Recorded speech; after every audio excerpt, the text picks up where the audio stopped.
జై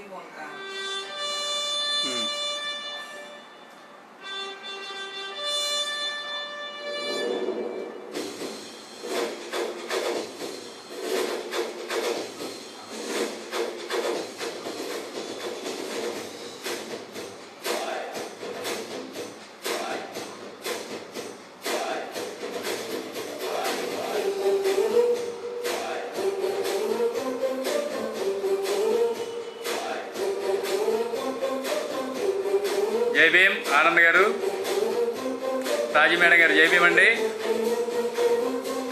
రత్నరాజు గారు జై భీమ్, రమణ జై భీమ్, సన్నీ జై భీమ్, ప్రమోద్ జై భీమ్ అండి, షేర్ చేయండి. జై భీమ్. సునీల్ సామ్య సుధాకర్ గారు జోనల్ ఇన్ఛార్జ్ శ్రీకాకుళం జై భీమ్.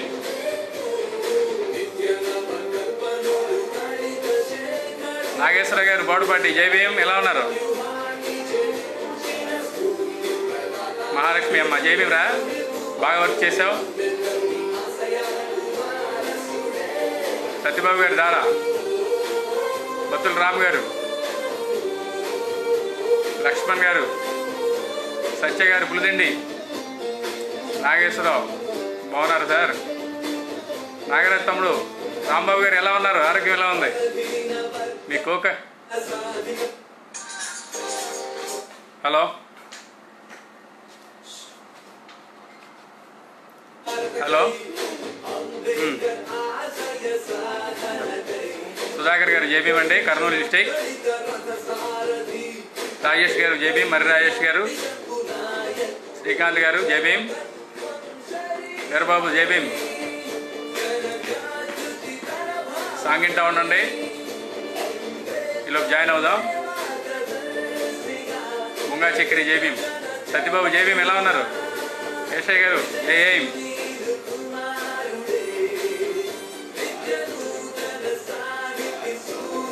శివ గారు హౌ ఆర్ యూ? అప్పారా గారు విజయనగరం అంతా రెడీనా? అందరూ కరోనాతో చాలా ఇబ్బంది పడుతున్నారు రాష్ట్రం మొత్తం. వరిగేజ్ వెంకటేశ్వర గారు అయ్యంకి ఎలా ఉంది?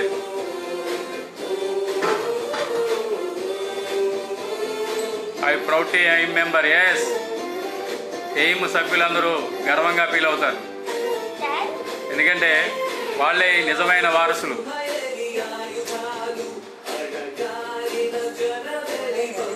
ఒకళ్ళొకళ్ళు జాయిన్ అవుతున్నారు. ఓకే,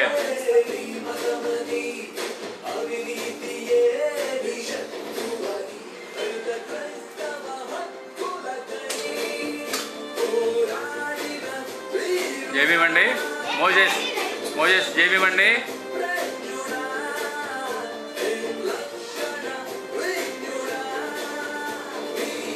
శేషయ్య గారు సిఆర్డిఏ కన్వీనర్ జైభీమండి. మదిరి శేషయ్య గారు భాగ్యరెడ్డి వర్మ గారి వారసులు. భూపతి జైభీం. రమేష్ చింతలపూడి అంతా వచ్చేసిందా?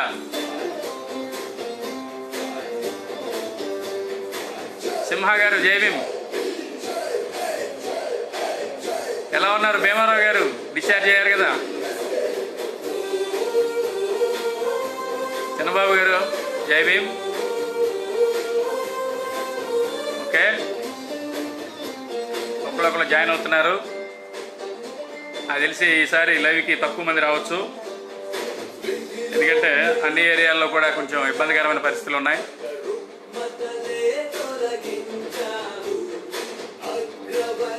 నారాయణప్ప గారు జైభీమండి.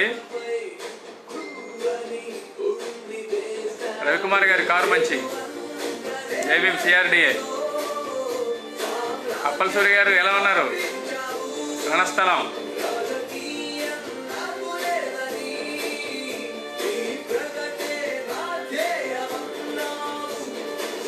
రమణ గారు రాజమండ్రి టీం అంత వచ్చిందా? భానుప్రసాద్ గారు. ఓకే, ఒక్కొక్కరు జాయిన్ అవుతున్నారు. నల్లిమోహన్ గారు జైభీం అండి. బోడపాటి శ్రీని గారు.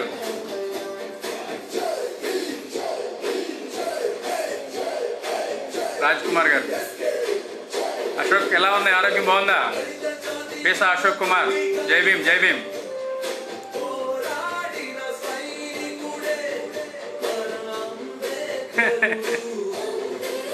అప్పల గారు జై భీమ్ సార్. అప్పలరాజు గారు, అప్పలరాజుపురం ఏం టీం జై భీమ్. డికేఆర్ గారు ఎలా ఉన్నారు? ఒంగోలు ఎలా ఉంది? దిగంబర్ కాంబ్లే గారు జై భీమ్.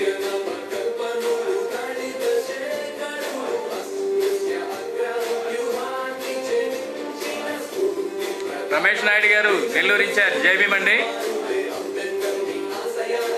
సీతారాం గారు జై భీమ్. పణిప్రసాద్ గారు జై భీమ్. ఒక్కొక్కరు జాయిన్ అవుతున్నారు ఇప్పుడిప్పుడే. మనం 6 అయింది, 6:05కి స్టార్ట్ చేద్దాం. అశోక్ ఎలా ఉన్నారు? ఆరోగ్యం బాగుంది కదా? జై భీమ్. అభిమన్యుడు గారు ఎలా ఉన్నారు సార్?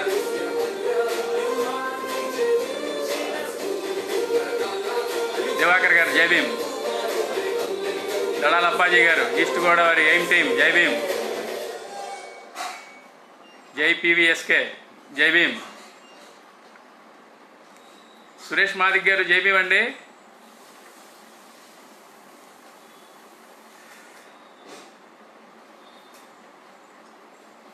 ఓకే, ఈ సాంగ్ కూడా వింటా ఉండండి. ఈ సాంగ్ అయిపోయిన వెంటనే మనం స్టార్ట్ చేద్దాం. రమణ మాలకల, కృష్ణప్రసాద్ గారు జై భీమ్. 6:05కి మనం స్టార్ట్ చేసుకుందాం. రాజమండ్రి టీం అంతా రావాలి.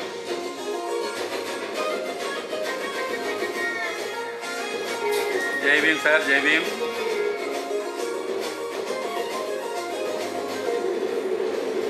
మనదేరా ఈ దేశం. వీర్రాజు గారు వాసే. రమేష్ బాబు గారు జై భీమ్. వినయ్ సాకా, జాన్ మద్దు.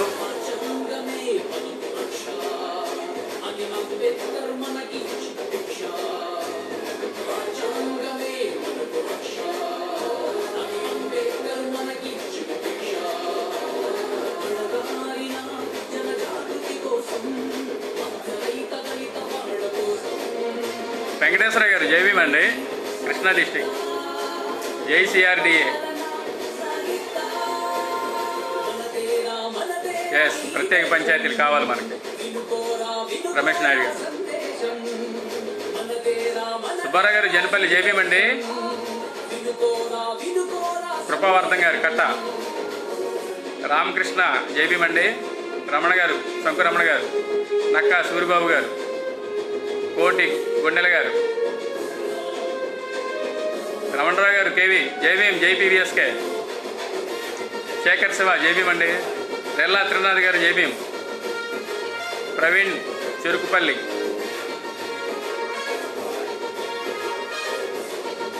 జై భీమ్. ఓకే, ఇంకో 2-3 మినిట్స్లో రుద్ర జై భీమ్. ఆచంట.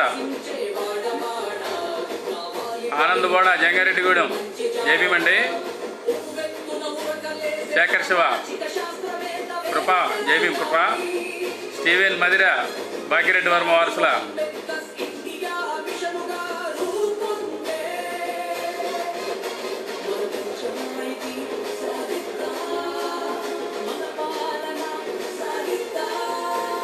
భరత్ జై భీమ్. నరసాపురం.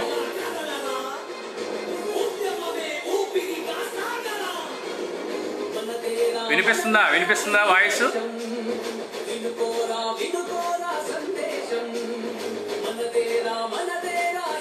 జై పీవీఎస్కే విజయనగరం టీం. చిట్టి జై భీమ్. జై కృష్ణా డిస్టిక్ టీం.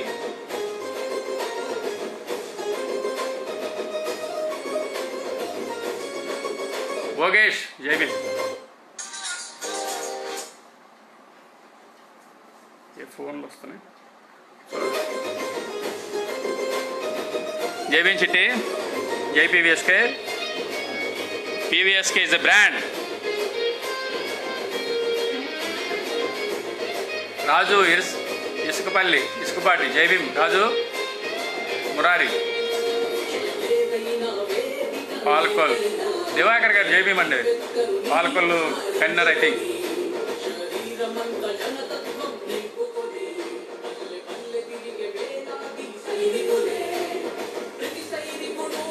జై భీమ్.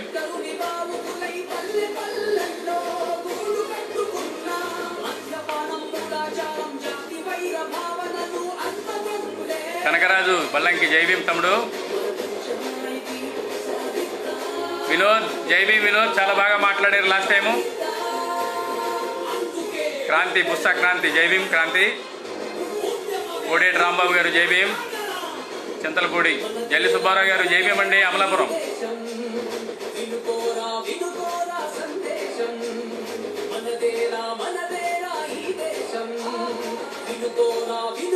గుంటూరు జిల్లా నుంచి బాగా పార్టిసిపేషన్ వస్తుంది.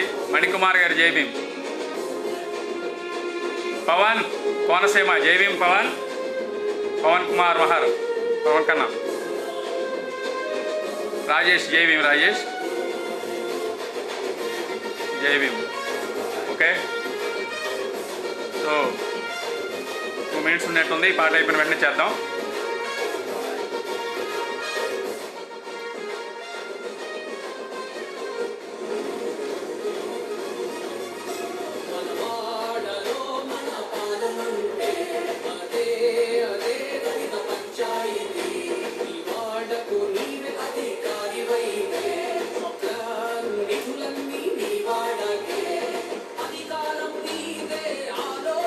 చిరంజీవి జై భీమ్ చిరంజీవి.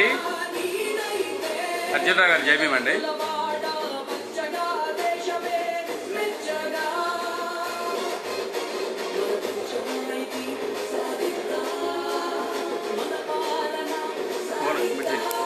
ఫోన్ వచ్చింది కదా మాట్లాడు.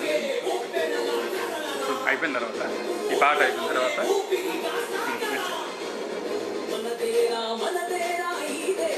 Okay. Around 400 people have attended వచ్చారు ఇప్పుడు దాకా. మనం ఇది అయిపోయిన వెంటనే స్టార్ట్ చేద్దాం. ఎక్కువ సమయం తీసుకోకూడదు, ఎక్కువసేపు మిమ్మల్ని వెయిట్ చేయించకూడదు. విజయప్రసాద్ గారు జై భీమ్ అండి, ఎలా ఉన్నారు?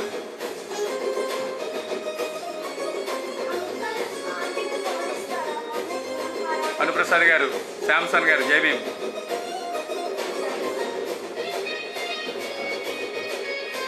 మనవాడ మన పాలన ఎయిమ్ అపురూప్ గుణపర్తి జై భీమ్.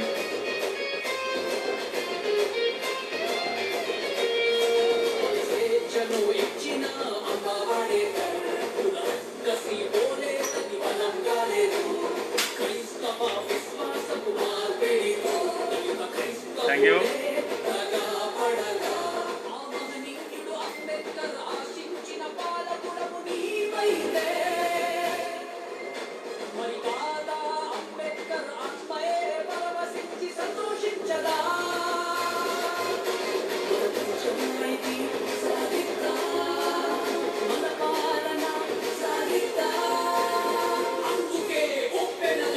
సునీల్ మేరుగా చిలువూరు. వాయిస్ వస్తుంది కదా?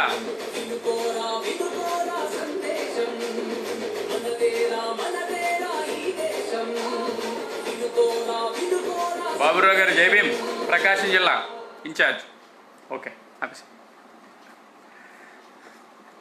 అక్కడికి వెళ్ళి ఆఫీస్ ఈ ఫోన్ మాట్లాడు ఒకసారి. జై భీమ్, అందరికీ జై భీమ్ అండి. ఈరోజు 17th ఆగస్ట్ మీ అందరికీ తెలుసు. కానీ మనందరికీ మన చిన్నపిల్లవాడిని లేపి అడిగినా సరే 15th ఆగస్ట్ 1947 గురించి మాట్లాడుతూ ఉంటారు. ఎందుకంటే ప్రతి సంవత్సరం లాల్ కిలా, ప్రతి సంవత్సరం ఎర్రకోట దగ్గర నుంచి సంబరాలు నిర్వర్తిస్తూ ఉంటారు. భారతదేశం మొత్తం ఒక మహాత్మా గారిని తీసుకుని ఆయన జయంతులు, ఆయన కోసం చెప్పటాలు మనకందరికీ చిన్నప్పటి నుంచి తెలిసిన విషయమే. కానీ ఈ దేశంలో ఒక ఉద్యమం నడిచింది. ఆ ఉద్యమం ద్వారా కొంతమంది హక్కులు పొందారు. ఆ హక్కులు ఎటువంటి హక్కులు అనేది ఆ ప్రజలకు కూడా తెలియదు. కారణం, ఈ దేశంలో చరిత్ర చదివిందంతా కూడా మన చరిత్ర మనం చదవాల. చరిత్రను మనం చదివినట్లయితే అసలు విషయం అర్థమవుతుంది. భారతదేశ చరిత్రను కనుక మనం గమనించినట్లయితే, చరిత్ర ఎందుకు తెలుసుకోవాలంటే, మీ అందరికీ తెలుసో లేదో బాబాసాహెబ్ ఒక మాట అంటారు. ఏమంటారంటే, చరిత్ర మరచినవాడు చరిత్రను సృష్టించలేడు అని. చరిత్రను మర్చిపోవటం ఏంటి, చరిత్రను సృష్టించడం ఏంటి? మనం చరిత్ర సృష్టించాలంటే మనకు అసలు ఎవరికి అర్థం కాదు. చరిత్రను మీ అందరూ తెలుసో తెలీదో కబడ్డీ ఆడుతూ ఉంటారు మన వాళ్ళు కొంతమంది. కబడ్డీ ఆడినప్పుడు ఎప్పుడన్నా గెలిచాడు అనుకోండి, అరే మన ఊరు పరువు నిలబెట్టేసేవరా, చరిత్ర సృష్టించేసేవరా అంటారు. అంటే చరిత్ర సృష్టించడం అంటే దాని అర్థం ఏంటంటే, అంతకుముందు ఎప్పుడో గెలిచి ఉంటాడు వాడు, కానీ చాలా రోజుల వరకు ఆ గెలుపు తెలియదు వాళ్ళకి, ఆ ఊరి ప్రజలకి, లేకపోతే ఆ టీంకి. ఆ టీం మళ్ళీ గెలిచేసరికి చరిత్రను తిరగరాసేవరా, చరిత్ర సృష్టించేవరా అంటారు. చరిత్ర సృష్టించాలి అంటే ముందు మనకు చరిత్ర ఏంటో తెలియాలా. చాలామందికి ఆ చరిత్ర అనగానే చాలా బోరింగ్ సబ్జెక్ట్ అండి, మనకు అంత అవసరం లేదండి అని చాలామంది మాట్లాడుతూ ఉంటారు. మీరు ఒకసారి గమనించండి, బాబాసాహెబ్ అంబేద్కర్ ఏమన్నారంటే, చరిత్రని మరచిన వాడు చరిత్రను సృష్టించలేదు. అంటే చరిత్ర సృష్టించాలని మేము అనుకోవట్లేదండి, మాకేంటి అవసరం, మేళ ఇలా నడిచిపోతే కావాలి అనుకోవచ్చు. కానీ ఎవరైతే చరిత్రను మార్చాలి, చరిత్ర గతిని మార్చాలని ఎవరు అనుకుంటున్నారో వాళ్ళు ఖచ్చితంగా చరిత్రను మాత్రం మర్చిపోకూడదు. చరిత్ర మర్చిపోకూడదంటే ఖచ్చితంగా చరిత్ర వాడికి తెలిసే ఉండాలి. తెలిస్తేనే కదా మర్చిపోవటం లేకపోతే గుర్తుపెట్టుకోవడం జరుగుద్ది. ఈ దేశంలో ఉన్న చరిత్ర ఏదైతే ఉందో, నువ్వు చదువుతున్న చరిత్ర నీ చరిత్ర కాదు. నువ్వు చదువుతున్న చరిత్ర ఈ దేశంలో పాలకులు లేకపోతే ఎవరైతే ఆధిపత్య కులాలకు సంబంధించిన చరిత్ర, లేదంటే ఈ దేశంలో ఒక వ్యవస్థ నడిపిస్తూ ఉంటే ఆ వ్యవస్థను నడిపిస్తున్న వాళ్ళ చరిత్ర. ఈ వ్యవస్థలో మీరు ఎలా ఉన్నాం మనం, ఈ చరిత్ర మన చరిత్ర ఏంటి, మన చరిత్ర ఏంటో తెలియాలంటే మనం బుద్ధుని వరకు వెళ్ళవసరంలా, లేకపోతే ఆర్యులు వచ్చిన దగ్గర నుంచి మనం వెళ్ళవసరంలా, కనీసం అట్లీస్ట్ మోడర్న్ ఇండియాలో సామాజిక విప్లవకారుల దగ్గర నుంచి మనం తెలుసుకోవాలని ఆవశ్యకత ఉంది. ఎందుకంటే చరిత్రను కనుక నువ్వు ఎవరైతే చరిత్రని those who forget the history cannot create history అని బాబాసాహెబ్ అంబేద్కర్ అన్నారు. అంబేద్కర్స్ ఇండియా మిషన్ ద్వారా ఆంధ్ర రాష్ట్రంలోనే కాదు, అంబేద్కర్ ఇండియా మిషన్ని భారతదేశం మొత్తంలో కూడా ఒక చరిత్రను సృష్టించాలని మనం అనుకుంటున్నాం. ఈ రోజున మరి మనం కాంశీరామ్ గారి గురించి ఎందుకు మాట్లాడుకుంటాం? కాంశీరామ్ గారు రాజ్యాధికారం తెలియని జాతికి రాజ్యాధికారాన్ని రుచి చూపించారు. ఆయన ఒక చరిత్ర, కాంశీరామ్ గారు ఒక హిస్టరీ. అలాగే ఈ రోజున అంబేద్కర్స్ ఇండియా మిషన్ ఒక చరిత్రను సృష్టించాలనుకుంటుంది. ఎందుకు సృష్టించాలనుకుంటుంది? బానిసల్ని సమాజాన్ని నిర్మూలించి పాలితుల్ని పాలకులుగా చేయాలన్న ఆలోచనతో తెలుస్తుంది. మరి ఆ సమాజానికి మా చరిత్ర మనకు తెలియద్దా? తెలియాలని అవసరం ఉందా లేదా? ఖచ్చితంగా మనకు తెలియాలి. ఆ చరిత్ర మనం తెలుసుకోవాలి. మరి మోడర్న్ ఇండియాలో మనకి సామాజిక విప్లవకారులు, ఏన్షియంట్ ఇండియాలో బుద్ధుడి గురించి మనం మాట్లాడుకుంటాం. మోడర్న్ ఇండియాలో సామాజిక ఉపకారాలు అంటే 1848లో జ్యోతిబా పూలే మొట్టమొదటి ఉద్యమంలోకి రావడం జరిగింది. మీ అందరికీ తెలుసు. 1848లో జ్యోతిరావు పూలే ఉద్యమంలోకి ఎందుకు రావడం జరిగిందంటే, అప్పటి వరకు చాలామంది మిత్రులు మాట్లాడుకుంటూ ఉంటారు, ఏమని, మనకి అసలు ఏంటి జ్యోతిరావు పూలే ఎవరు, జ్యోతిరావు పూలే బీసీ అయినా, జ్యోతిరావు పూలే బాబాసాహెబ్ అంబేద్కర్ ఎస్సీ అయినా. అసలు మీకు తెలుసో లేదో, మీరు ఎస్సీలు బీసీలు అనేవి రాజకీయంగా హక్కులు ఇవ్వటం కానీ ఇవి ఎస్సీ బీసీలు లేకపోతే ఎస్టీలు అనేవి మనకి ఖచ్చితంగా బాబాసాహెబ్ అంబేద్కర్ ఏదైతే రాజకీయంగా హక్కులు ఇవ్వటం జరిగింది. అంతకుముందు మనం అందరం శూద్ర అతి శూద్ర పీపుల్గా చెప్పబడేవాళ్ళం. ఒక్క నిమిషం, క్షమించి, హలో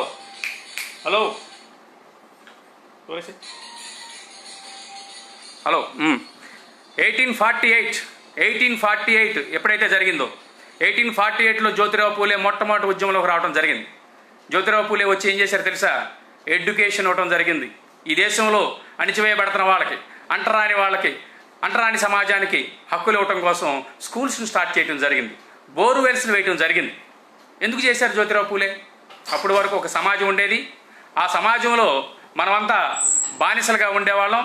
ఆ సమాజాన్ని ఒకసారి గమనించినట్లయితే మనం బ్రాహ్మణ, క్షత్రియ, వైశ్య, శూద్ర ఉండేది. మరి బ్రాహ్మణ, క్షత్రియ, వైశ్య, శూద్ర ఎలా వచ్చిందో మీ అందరికీ నేను పెద్దగా చెప్పనవసరంలా. బ్రాహ్మణోటి నుంచి బ్రాహ్మణ పుట్టాడంట, బాహువుల నుంచి క్షత్రియుడు పుట్టాడంట, నాభి నుంచి వైశ్యుడు పుట్టాడంట, పాదాల నుంచి శూద్రుడు పుట్టాడంట. సరే, ఇవన్నీ బాగానే ఉన్నాయి. మరి అతి శూద్రులు ఎక్కడి నుంచి పుట్టాడరా అంటే ఎవడికి అర్థం కాదు, ఎవడో సమాధానం చెప్పడం. కానీ ఒరే ఈ మనిషి ఎట్టాగైతే పుట్టాడు, ఎవడో బ్రహ్మ సృష్టించాడని చెప్పేసి అంటూ ఉంటారు. మనిషి ఎలాగైతే పుట్టాడు నాకు ప్రాబ్లంలా, కానీ వాడికి ఇవ్వాల్సిన హక్కును నువ్వు ఎందుకు నిరాకరిస్తున్నావు? మరి దేవుడు కాబట్టి ఎట్టగొట్ట పుట్టిస్తాడు, నాకేం కాదంటలా. ఎవడైతే బ్రాహ్మణుడు ఉన్నాడో చదువుకునే హక్కు, క్షత్రియుడు ఎవడ ఉన్నాడో పరిపాలించే హక్కు, వైశ్యుడు ఎవరైతే ఉన్నాడో వ్యవసాయం వ్యాపారం చేసుకునే హక్కుని ఇచ్చి, శూద్ర అతిశూద్ర ప్రభుకి ఎవరైతే ఉన్నారో వాళ్ళకి హక్కులు నిరాకరించడం జరిగింది. అది జ్యోతిరావు పూలే మొట్టమొదటి తిరుగుబాటు చేయడం జరిగింది. ఎందుకు తిరుగుబాటు చేశారు తెలుసా జ్యోతిరావు పూలే? ఎందుకు తెలుసా? జ్యోతిరావు పూలే చక్కగా మీరు అనుకుంటున్నారు కదా బీసీ అని, శూద్ర కులానికి సంబంధించినటువంటి పూలు అమ్ముకునే వ్యక్తి. పూల తోటలు చక్కగా ఉండేవాళ్ళ నాన్నగారు. పూలు అమ్ముకుంటూ ఉంటున్నారు కదా, చక్కగా బడిలోకి వెళ్ళాడు, మంచి తలపాగా కట్టుకున్నాడు. తలపాగా అంటే మరి మన బాలగంగాధర పిలక లాంటి తలపాగా కాదు సుమా, గుర్తుపెట్టుకోండి. ఆయన ఒక వ్యవసాయం చేసేవాడి తలపాగా. ఒకసారి గమనించండి మీరు.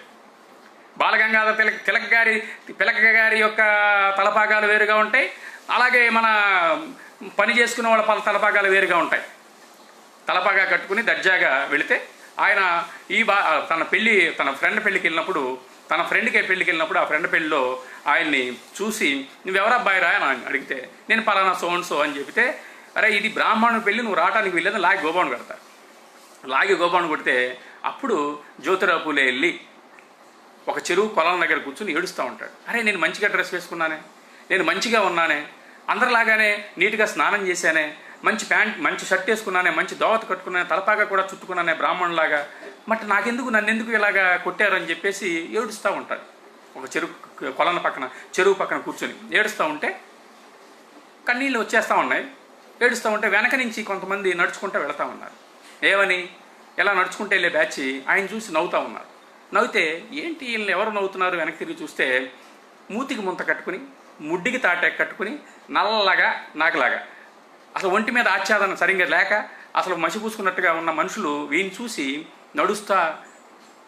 నవ్వుతూ ఉంటే అప్పుడు జ్యోతిరావు పూలే అనుకున్నాను, అసలు వీళ్ళు దాన్ని కొట్టినందుకే నేను బాధపడుతున్నానే, వీళ్ళకి మూతికి ముంత ముడ్డికి తాటేకి కట్టి రోడ్డు మీద వీళ్ళు నడిచే దారిని కూడా తుడుచుకుంటూ వెళ్ళాలన్నట్టుగా తాటేకి పెట్టి ఊచిన ఉమ్ముని కూడా ఇచ్చేసుకునే పరిస్థితి వాళ్ళ మెల్లో గంట కట్టి వెళ్తున్నప్పటికీ కూడా వీళ్ళు ఎందుకు మాట్లాడలేదంటే, నాకు ఎడ్యుకేషన్ ఉంది కాబట్టి నా అవమానాన్ని నేను గుర్తించాను, వీళ్ళకి ఎడ్యుకేషన్ లేదు కాబట్టి వీళ్ళకి అవమానం గుర్తించలేకపోతున్నారు, అందుకు నేను వీళ్ళకి ఎడ్యుకేషన్ ఇవ్వాలని డిసైడ్ చేసుకున్నానని చెప్పేసి జ్యోతిరావు పూలే స్కూల్ స్టార్ట్ చేయడం జరిగింది. ఎవరికి బోర్వెల్స్ చేయడం జరిగింది. జ్యోతిరావు పూలే ఉద్యమం స్టార్ట్ చేసి, అలాగే ఈ సమాజంలో మన సమాజాన్ని ఎడ్యుకేట్ చేయడం కోసం, మన సమాజాన్ని చైతన్యపరచడం కోసం సత్యశోధక సమాజాన్ని 1875లో స్టార్ట్ చేయడం జరిగింది. 1875లో సత్యశోధక సమాజ్ స్టార్ట్ చేసిన వెంటనే 73లో స్టార్ట్ చేసిన వెంటనే మన వాళ్ళు తెలిసిందే కదా ఆర్య సమాజం స్టార్ట్ చేశారు. చరిత్రను ఒకసారి గమనించినట్లయితే చరిత్రలో 2 యుద్ధాలు జరిగినాయి, 2 రకాల పోరాటాలు జరిగినాయి. ఒకటి హక్కుల కోసం కొంతమంది పోరాటాలు చేస్తే, ఒకళ్ళు రాజ్యాధికారం కోసం పోరాటం చేశారు. ఒకళ్ళు రెండు సమాజాల మధ్య పోరాటం జరిగింది. ఒక సమాజం బానిసత్వం నుంచి విముక్తి చెందాలని ప్రయత్నం చేస్తే, ఒక సమాజం బానిసలుగానే ఉంచాలని ప్రయత్నం చేసింది. 1873లో సత్యశోధక సమాజం స్టార్ట్ చేసినప్పుడు 1875లో ఆర్య సమాజం స్టార్ట్ చేయడం జరిగింది. అప్పటి వరకు బ్రహ్మ సమాజ్గా ఉన్నటువంటి 1828 అనుకుంటే ఐ థింక్ బ్రహ్మ సమాజాన్ని మేము బ్రహ్మ నుంచి ఊడిపడ్డ వాళ్ళం, బ్రహ్మకి మేము ఈ దేశంలో భూసూరులో అని చెప్పుకున్న బ్యాచ్ అంతా బ్రహ్మ సమాజ్ మేమే గొప్పవాళ్ళం అని చెప్పుకున్న బ్యాచ్ అంతా సడన్గా జ్యోతిరావు పూలే సత్యశోధక సమాజ్ పెట్టిన వెంటనే ఆర్య సమాజ్ పెట్టడం జరిగింది. మిత్రుల, మీ అందరూ తెలుసా విషయం? ఒక సమాజం హక్కుల కోసం సత్యాన్ని శోధించాల్సిన సమాజం సత్యశోధక సమాజ్, సత్యాన్ని శోధించే సమాజం అని అర్థం. ఈ దేశంలో అసత్యం నడుస్తూ ఉంది, ఈ దేశంలో అవాస్తవం నడుస్తూ ఉంది, అహేతుబద్ధమైన అంశాలు నడుస్తూ ఉన్నాయి, హేతుబద్ధత లేని అంశాలు నడుస్తూ ఉన్నాయి. అందుకు సత్యాన్ని శోధించాలని జ్యోతిరావు పూలే నిర్ణయం చేయడం జరిగింది. చేసి ఈ దేశంలో ఒక మనిషి బానిస కన్నా నీచంగా చూడబట్టడానికి కారణం ఏంటి, కొంతమందికి మాత్రమే హక్కులు ఇచ్చి కొంతమందికి మాత్రమే హక్కులు ఇవ్వకపోవడానికి కారణం ఏంటి అని చెప్పేసి జ్యోతిరావు పూలే బ్రాహ్మణ బనియా పీపుల్ ఈ దేశానికి శత్రువులను డిక్లేర్ చేసి బ్రాహ్మణ బనియా వర్సెస్ శూద్రాతి శూద్ర అని చెప్పేసి 8 డిక్లేర్ చేశాడు ఆయన. మీ అందరూ తెలుసు, యుద్ధం చేయాలంటే మీకు శత్రువు ఎవడో తెలియాలా? ఈ రోజున మన వాళ్ళు చూస్తున్నాను నేను, శత్రువు మీద వాడే భస్మాసుర అస్త్రం వేసుకుంటూ ఉంటాడు. వాడి మీద వాడే, శత్రువు ఎవడో తెలీదు, వాడి ఫ్రెండ్నే దూషిస్తూ ఉంటాడు. వీడితో సంఘం అనుకో, వాడి తోటి దళిత సంఘానో వాడి తోటి బహుజన సంఘానో దిద్దిస్తూ ఉంటాడు తప్ప వాడికి ఎవడో కనిపించడు. మీరు గమనిస్తూ ఉన్నారుగా, చాలామందిని చూస్తూ ఉన్నారుగా. వీడు సంఘం పెడతాడు, తన తోటనే తిడతా ఉంటాడు. కానీ if you want to fight, నువ్వు ఫైట్ చేయాలంటే నిజమైన శత్రువు ఎవడో తెలియాలా. నిజమైన శత్రువు ఎవడో, నిజమైన మిత్రుడు ఎవడో డిసైడ్ చేసిన వారు ఎవరు? జ్యోతిరావు పూలే. బ్రాహ్మణ బనియా, సేట్జీ అండ్ భట్జీ వర్సెస్ శూద్ర అతిశూద్ర అని చెప్పిన వాడు జ్యోతిరావు పూలే. చరిత్ర తెలుసుకోవాలి మనం. ఆ తర్వాత 1882లో హంటర్ కమిషన్ వచ్చినప్పుడు హంటర్ కమిషన్కి జ్యోతిరావు పూలే రిప్రజెంటేషన్ ఇవ్వడం జరిగింది. అప్పటి వరకు ఎడ్యుకేషన్ ఎవరికి ఉండేది? ఆశ్రమ పాఠశాల ద్వారా, గురుకుల పాఠశాల ద్వారా, గురువు గారి కులానికి సంబంధించిన వాళ్ళకి పాటలు. గురువు గారు అంటే మీకు తెలియదు ఏముంది? జంజం ఉండాలా, పిలకొండాలా, వాళ్ళే గురువులు. వాళ్ళని ఎవరైతే ఆశ్రయించి గోవుల్ని, బర్రెల్ని, వాళ్ళకి కావాల్సిన అన్ని, తేనెని అన్ని ఇచ్చి, నూనెని అన్ని ఇచ్చిన వాళ్ళందరికీ ఆశ్రయించి సంతుష్టం చెంది వాడికి ఆశ్రమ పాఠశాలలో ఎడ్యుకేషన్ ఇచ్చేవాళ్ళు. క్షత్రియులకి అండ్ వైశ్యులకి వాళ్ళకి నచ్చితే ఇచ్చేవాళ్ళు, నచ్చకపోతే లేదు మిత్రులారు. అలాంటప్పుడు ఈ దేశంలో శూద్రాతిశూద్ర పీపుల్ కూడా మనుషులే, వాళ్ళకి హక్కులు ఇవ్వాలని చెప్పేసి మరి బ్రిటిషర్స్, మనందరూ తెలుసు, అబ్బా బ్రిటిష్ ఇండియాలో బ్రిటిషర్స్ వచ్చిన తర్వాత మమ్మల్ని జీవితాలు బాగు చేసేసారని చెప్పేసి మాట్లాడుతూ ఉండేవాళ్ళు. బ్రిటిషర్స్ వచ్చిన మాట వాస్తవమే. బ్రిటిషర్స్ వచ్చి ఎవరికి ఇచ్చారు స్వాతంత్రం? 1747లో వచ్చిన తర్వాత వాళ్ళు బ్రిటిష్లో ఇక్కడ కూడా వాళ్ళు పరిపాలించాలని జరిగిన తర్వాత వాళ్ళకి కావాల్సిన వాళ్ళ అవసరాలు తీరటం కోసం ఎవరైతే చదువుకున్న వాళ్ళకు ఆంగ్ల విద్యను వాళ్ళకి చెప్పారు మిషనరీ స్కూల్స్ రూపంలో. 1880 వరకు, 1882 వరకు ఎవరికి కూడా హక్కులు లేవు. జ్యోతిరావు పూలే 1880లో రిప్రజెంటేషన్ ఇస్తే 1882లో బ్రిటిషర్స్కి 82లో హంటర్ కమిషన్ ద్వారా వచ్చి హంటర్ కమిషన్ ద్వారా హక్కులు ఇవ్వడం జరిగింది. శూద్ర అతిశూద్ర పీపుల్కి హక్కులు ఇవ్వడం జరిగింది మిత్రులారా. శూద్ర అతిశూద్ర పీపుల్ ఎప్పుడైతే చదువుకుంటారని మా ఆలోచన కలిగిందో 1882 గుర్తుపెట్టుకోండి. 1873లో సత్యశోధక సమాజాన్ని ఏర్పాటు చేస్తే 1875లో ఆర్య సమాజాన్ని ఏర్పాటు చేసింది ఇంకో సమాజం. సత్యాన్ని శోధించి పడేస్తారని, జనాల్ని ఎడ్యుకేట్ చేస్తారని. మరి అలాగే 1882లో హంటర్ కమిషన్ వేసి జ్యోతిరావు పూలేకి అనుకూలంగా నిర్ణయం చేసి శూద్ర అతిశూద్ర పీపుల్కి ఎడ్యుకేషన్ ఇస్తానన్న వెంటనే విద్య వస్తే వివేకం వస్తుంది, వివేకం వస్తే విచక్షణ వస్తుంది, విచక్షణ వస్తే తప్పు ఒప్పు ఎంచుకోగలుగుతాడు, తప్పు ఒప్పు ఎంచుకున్న వ్యక్తి తన శత్రువు ఎవడో మిత్రుడు ఎవడో తెలుసుకోగలుగుతాడు. Without education mind is lost, without mind morality is lost, without morality mobility is lost, without mobility wealth is lost, without wealth Shudras were degraded due to such blunders ignorance has created అని జ్యోతిరావు పూలే గుర్తించి శూద్ర అతిశూద్ర పీపుల్కి education కావాలని బ్రిటిషర్స్కి representation 1882లో ఇస్తే 1882లో Hunter commission అనేవాళ్ళు శూద్ర అతిశూద్ర పీపుల్కి హక్కులు ఇవ్వటం జరిగింది. ఎడ్యుకేషన్ ఇవ్వడానికి నిర్ణయం చేయడం జరిగింది మిషనరీ స్కూల్ స్టార్ట్ చేసి. అప్పటి వరకు మనకి హక్కులు లేవు. ఎప్పుడైతే మను ధర్మశాస్త్రాన్ని ఇంప్లిమెంట్ చేశారో ఆ రోజు నుంచి 185 BC నుంచి ఈ రోజు వరకు కూడా 1882 వరకు కూడా శూద్ర అతిశూద్ర పీపుల్కి చదువు అనే మాటే తెలీదు. అప్పుడు 1885లో ఇండియన్ నేషనల్ కాంగ్రెస్ వచ్చింది మిత్రులారా. మీకు తెలుసా విషయం? 1882లో మనం హంటర్ కమిషన్ ద్వారా విద్య హక్కు చేస్తే విద్యను తెలుసుకున్న, విద్య ద్వారా వివేకం వస్తుంది, వివేకం ద్వారా విచక్షణ వస్తుంది, విచక్షణ వచ్చిన తర్వాత వాడి హక్కుల్ని వాడు అడుగుతాడు అనే ఆలోచన కలిగిన తర్వాత ఎవరైతే బ్రిటిషర్స్ మీద తిరుగుబాటు చేయాలి, బ్రిటిషర్స్ని తరిమి కొట్టాలి, వీళ్ళకి హక్కులు ఇస్తే, వీళ్ళకి ఎడ్యుకేషన్ ఇస్తే, మేము వేదాల ద్వారా, పురాణాల ద్వారా, ఉపనిషత్తుల ద్వారా, మనుధర్మశాస్త్రం ద్వారా వీళ్ళకి హక్కులు నిరాకరించాం, చదువు నిరాకరించాం, వీడెవడు బ్రిటిషర్స్ చదివటానికి, వీళ్ళని నెట్టి పారేద్దాం అని చెప్పేసి నిర్ణయం చేసి 1885లో ఇండియన్ నేషనల్ కాంగ్రెస్ని ఎస్టాబ్లిష్ చేయడం జరిగింది. 1885లో ఇండియన్ నేషనల్ కాంగ్రెస్ని ఎస్టాబ్లిష్ ఏమడిగారు? భారతదేశానికి స్వాతంత్రం తెచ్చింది నేషనల్ కాంగ్రెస్సే. ఏమడిగారు వాళ్ళు? Dominion status. మీరు రాజులుగా రాణులుగా మా మీద ఉండండి, కానీ మాకు మాత్రం హక్కులు ఇవ్వండి అని మాట్లాడటం జరిగింది మిత్రులారా. ఇది తెలియాలి మనకి. 1947 ఆగస్టు 15న సంబరాలు చేసుకుంటాం, పిల్లలకి బ్యాడ్జీలు పెట్టుకుంటాం, గుండెలు చరుచుకుంటాం. కానీ బాబాసాహెబ్ అంబేద్కర్ ఇంటర్నేషనల్ కాస్ట్లో మాట అంటాడు, నల్ల దొర సిద్ధాంతం, మీరు ఎవరైతే మిల్లు దొర సిద్ధాంతం మాకు అవసరం లేదంటాడు ఆయన. ఎందుకన్నాడు ఆయన? ఈ దేశాన్ని తెల్లవాడు పాలిస్తున్నాడని నల్లవాడు బాధపడుతున్నాడు, కానీ నల్లవాడి కింద మేము బానిసలుగా ఉన్నామని చెప్పేసి బాబాసాహెబ్ అంబేద్కర్ అంటారు. మనం ఉన్నాం. 1885లో ఇండియన్ నేషనల్ కాంగ్రెస్ స్వాతంత్రం కోసం పోరాటం చేయలా, డొమినియన్ స్టేటస్ కోసం పోరాటం చేసింది ఇండియన్ నేషనల్ కాంగ్రెస్. చూసుకోండి చరిత్ర, మీకు కావాలంటే చరిత్ర పుస్తకాలు నా దగ్గర ఉన్నాయి, బాబాసాహెబ్ అంబేద్కర్ వాల్యూమ్స్ నా దగ్గర ఉన్నాయి, నన్ను అడగండి, నేను ఇస్తాను మీకు మిత్రులారా.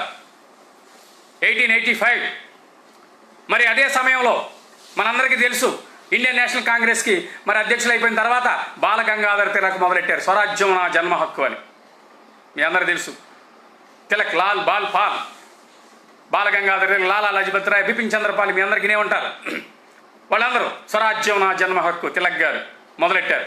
మరి అదే తిలక్ గారు 1902లో సాహు మహారాజ్ శూద్ర అతిశూద్ర పీపుల్కి 50% రిజర్వేషన్ ఇస్తే అన్ని రంగాల్లో ఏ మనుషుకా రాజా క్యా జాన్వర్ కా రాజా అన్నాడు కేసరి పత్రికలో. మీ అందరూ తెలుసా విషయం?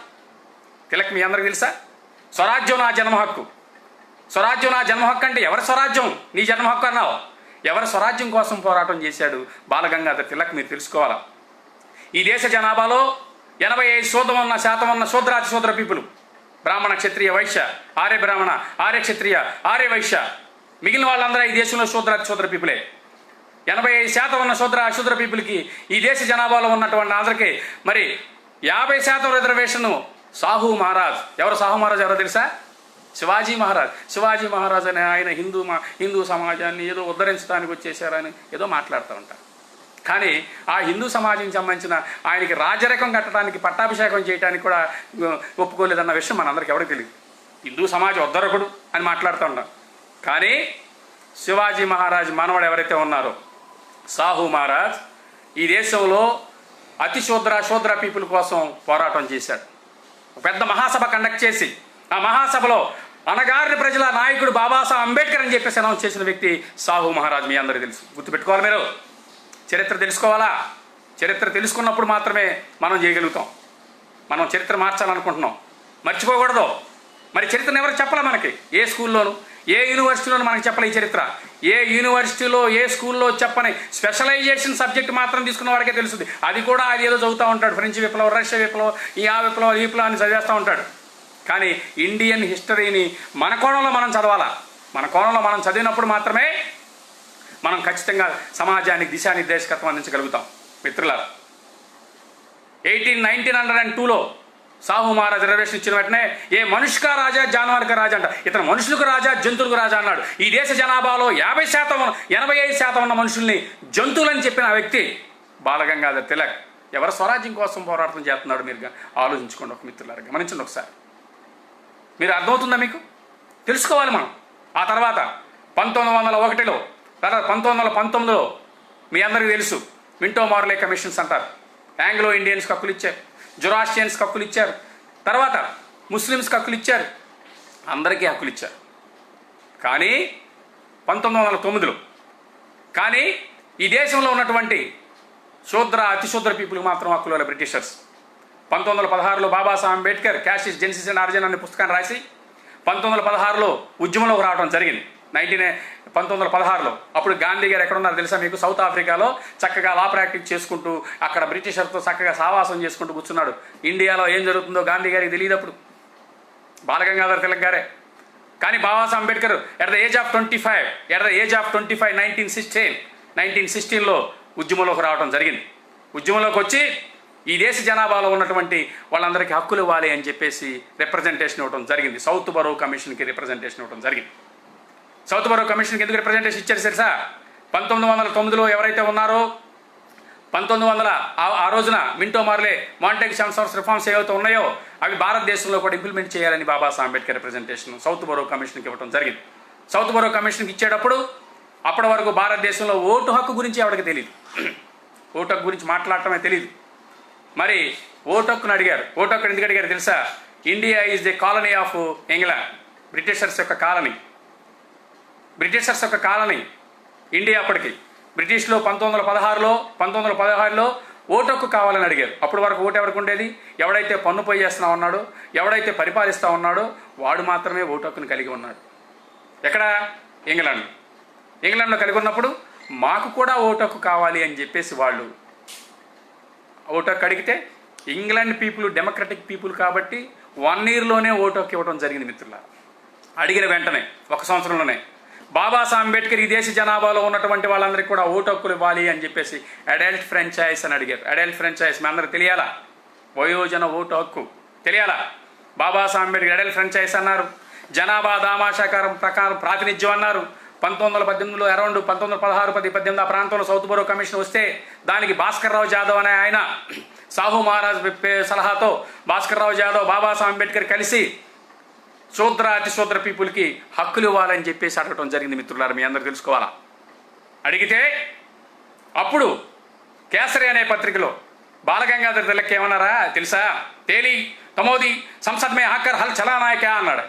అంటే తేనె తీసే తిలకలవాడు, దుక్కు తినే పని చేసేవాడు, కొండలు వేసే కొమ్మరివాడు, కళ్ళు తీసే గౌడుగాడు వాడన్నా వచ్చి ఆ విధాన సభలో ఏమన్నా దుక్కు ఏమైనా దున్నాలా అని అడిగాడు ఆయన. విధానసభ మేధావులు ఉండేది, చదువుకున్న వాళ్ళు ఉండేది, విధాన నిర్ణయాలు చేయడానికి ఉండేది. చదువుకున్న వాళ్ళు ఉండాలా? మీరు కూలీనాలు చేసుకుని గొడ్లు కాసుకునే బ్యాచ్కి అసలు ఇక్కడికి వచ్చి ఏం చేస్తారని చెప్పేసి బాబాసాహెబ్ అంబేద్కర్ సౌత్ బరో కమిషన్కి రిప్రజెంటేషన్ ఇచ్చిన వెంటనే, అడల్ట్ ఫ్రాంచైజ్ ఎడ్యుకేట్ రిప్రజెంటేషన్ అడిగిన వెంటనే బాలగంగాధర్ తిలక్ అన్న మాటలు అవి. మీరు చరిత్రను చదవండి ఒకసారి. స్వరాజ్యం నా జన్మ హక్కు అన్నాడు. ఎవరు స్వరాజ్యం కోసం మాట్లాడారు ఈ బాలగంగాధర్ తిలక్? మీరు అర్థం చేసుకోవాలి మిత్రులారా. ఎవరు స్వరాజ్యం కోసం పోరాటాలు చేశారు బాలగంగాధర్ తిలక్ మనం తెలుసుకోవాలి మిత్రులారా. గమనించండి ఒకసారి, చరిత్రను ఒకసారి గమనించండి. మనం ఉద్యమం స్టార్ట్ చేసిన వెంటనే రెండు సమాజాల మధ్య పోరాటం ఈ దేశంలో జరుగుతోంది, ఇప్పటికీ జరుగుతూ ఉంది. 1916లో సౌత్ బరో కమిషన్కి 1916 ఉద్యమంలోకి వచ్చి 1918లో సౌత్ బరో కమిషన్కి రిప్రజెంటేషన్ ఇచ్చినప్పుడు బాబాసాహెబ్ అంబేద్కర్ బాలగంగాధర్ తిలక్ అన్న మాటలు ఇవి. మరి సౌత్ బరో కమిషన్ మళ్ళీ వెళ్ళిపోయిన తర్వాత సౌత్ బరో కమిషన్కి ఇచ్చిన రిప్రజెంటేషన్ ఆధారంగా చేసుకుని దాన్ని మళ్ళీ మన వాళ్ళందరూ కూడా హక్కులు ఇవ్వాలని చెప్పేసి సైమన్ అనే ఆయనతో కమిషన్ వేయటం జరిగింది మిత్రులారా. సైమన్ గోబ్యాక్ అన్నాడు గాంధీ. ఏ రోజైతే వీళ్ళకి హక్కులు ఇవ్వటం కోసం సైమన్ కమిషన్ రావటం జరిగిందో, ఎప్పుడైతే సైమన్ కమిషన్ ఇప్పుడు ముందుకు రావడం జరిగిందో, సైమన్ కమిషన్ ఇండియా వచ్చి కమిషన్ వేశారో గాంధీ గారు సైమన్ గోబ్యాక్ అన్నారు. సైమన్ గోబ్యాక్ అంటే గొప్ప ఉద్యమం అని మనం మాట్లాడుకుంటూ ఉంటాం, మన అందరికీ తెలుసు అనుకుంటాం. సైమన్ గోబ్యాక్ ఈ దేశంలో గొప్ప ఉద్యమం. ఏంటి సైమన్ గోబ్యాక్? ఎవరికి హక్కులు ఇవ్వడం కోసం వచ్చింది? ఆంగ్లో ఇండియన్స్కి హక్కులు ఇచ్చింది, జొరాస్ట్రియన్స్కి హక్కులు ఇచ్చింది, ముస్లిమ్స్కి హక్కులు ఇచ్చింది, సిక్కులకు హక్కులు ఇచ్చింది. కానీ అంటరాని వాళ్ళకి, అణగారిన ప్రజలకు కూడా ఈ దేశంలో ఉన్న వాళ్ళకి హక్కులు ఇవ్వాలని చెప్పేసి బాబాసాహెబ్ అంబేద్కర్, భాస్కర్రావు జాదవ్, బాబాసాహెబ్ అంబేద్కర్, సాహు మహారాజులు అడిగితే వాటిని ఇవ్వటం కోసం ఇండియాకి ఒక కమిషన్ నిజమా కాదని వస్తే గాంధీ గారు స్వరాజ్యం నా జన్మ హక్కు అని చనిపోయిన తర్వాత ఆయన ఆలోచనని, ఆయన ఆత్మని ఈయన గుండెల్లో పెట్టుకుని నడిపిన వ్యక్తి మహాత్మా గాంధీ. మీ అందరూ తెలుసు, అందరూ మహాత్మా అంటారు. ఆయన మహాత్మా ఎంత మహాత్మా మీకు తెలుసా? ఆ మహాత్మా మీరు నేను ఇచ్చింది కాదు మిత్రులారా. రవీంద్రనాథ్ ఠాగూర్ గారు సార్ గారిని గురూజీ అంటారు, ఆయన మహాత్మా అంటారు. అంటే ఒకరికొకరు ఇచ్చుకున్నారు. గాంధీ ఎవరికోలా. ఈ దేశంలో మహాత్మా రాష్ట్రపిత ఎవరన్నా ఉన్నారంటే జ్యోతిబా పూలే. కొన్ని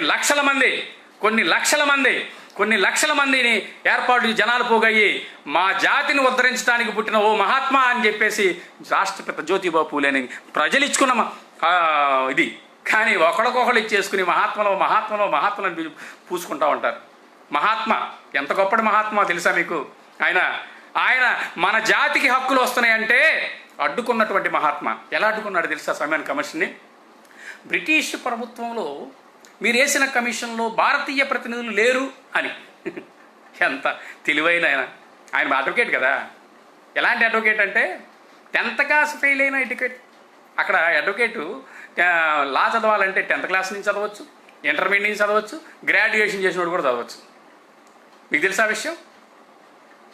గాంధీ గారు 10th క్లాస్ చదివిన అడ్వకేట్. సర్దార్ వల్లభాయ్ పటేల్ గారు ఇంటర్మీడియట్ చదివిన గ్రాడ్యుయేట్. బాబాసాహెబ్ అంబేద్కర్ గ్రాడ్యుయేట్ చేసి లా చేశాడు, భారత్లా.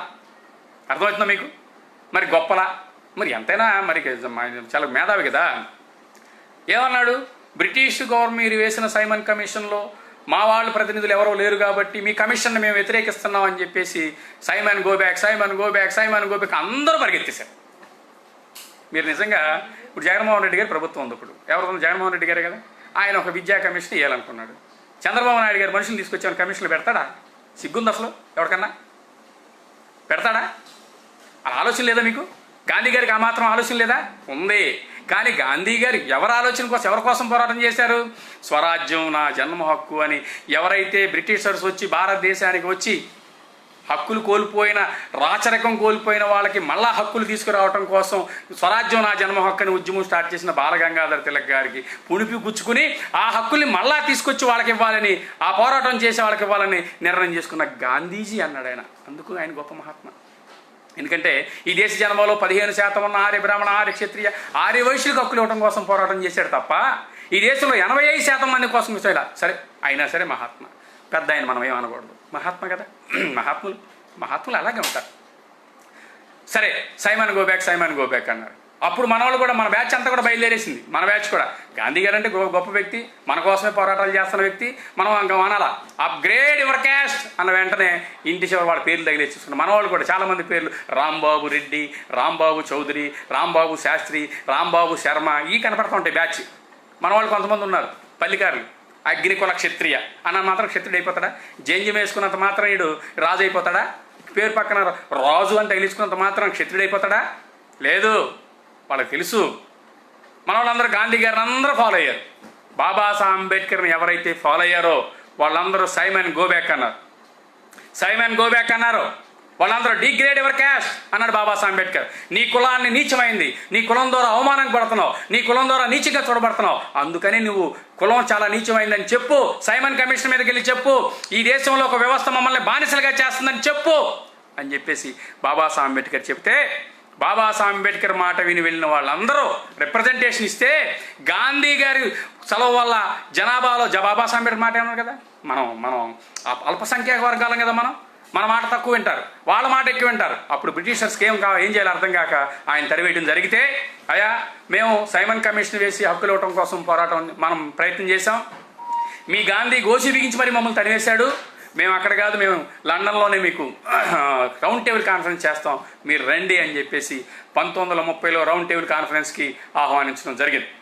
ఈ దేశంలో అల్పసంఖ్యాక వర్గాలందరినీ ఆహ్వానించడం కలిగింది. ఈ దేశంలో ఉద్యమం చేస్తున్న వాళ్ళందరినీ ఆహ్వానించడం జరిగింది. ఈ దేశంలో ఎవరైతే పోరాటాలు, ఏ సమాజానికి సంబంధించిన వాళ్ళు సరే పోరాటం చేసినప్పటికీ వాళ్ళని ఆహ్వానించడం జరిగింది. మిత్రులారా, మీ అందరూ తెలుసా?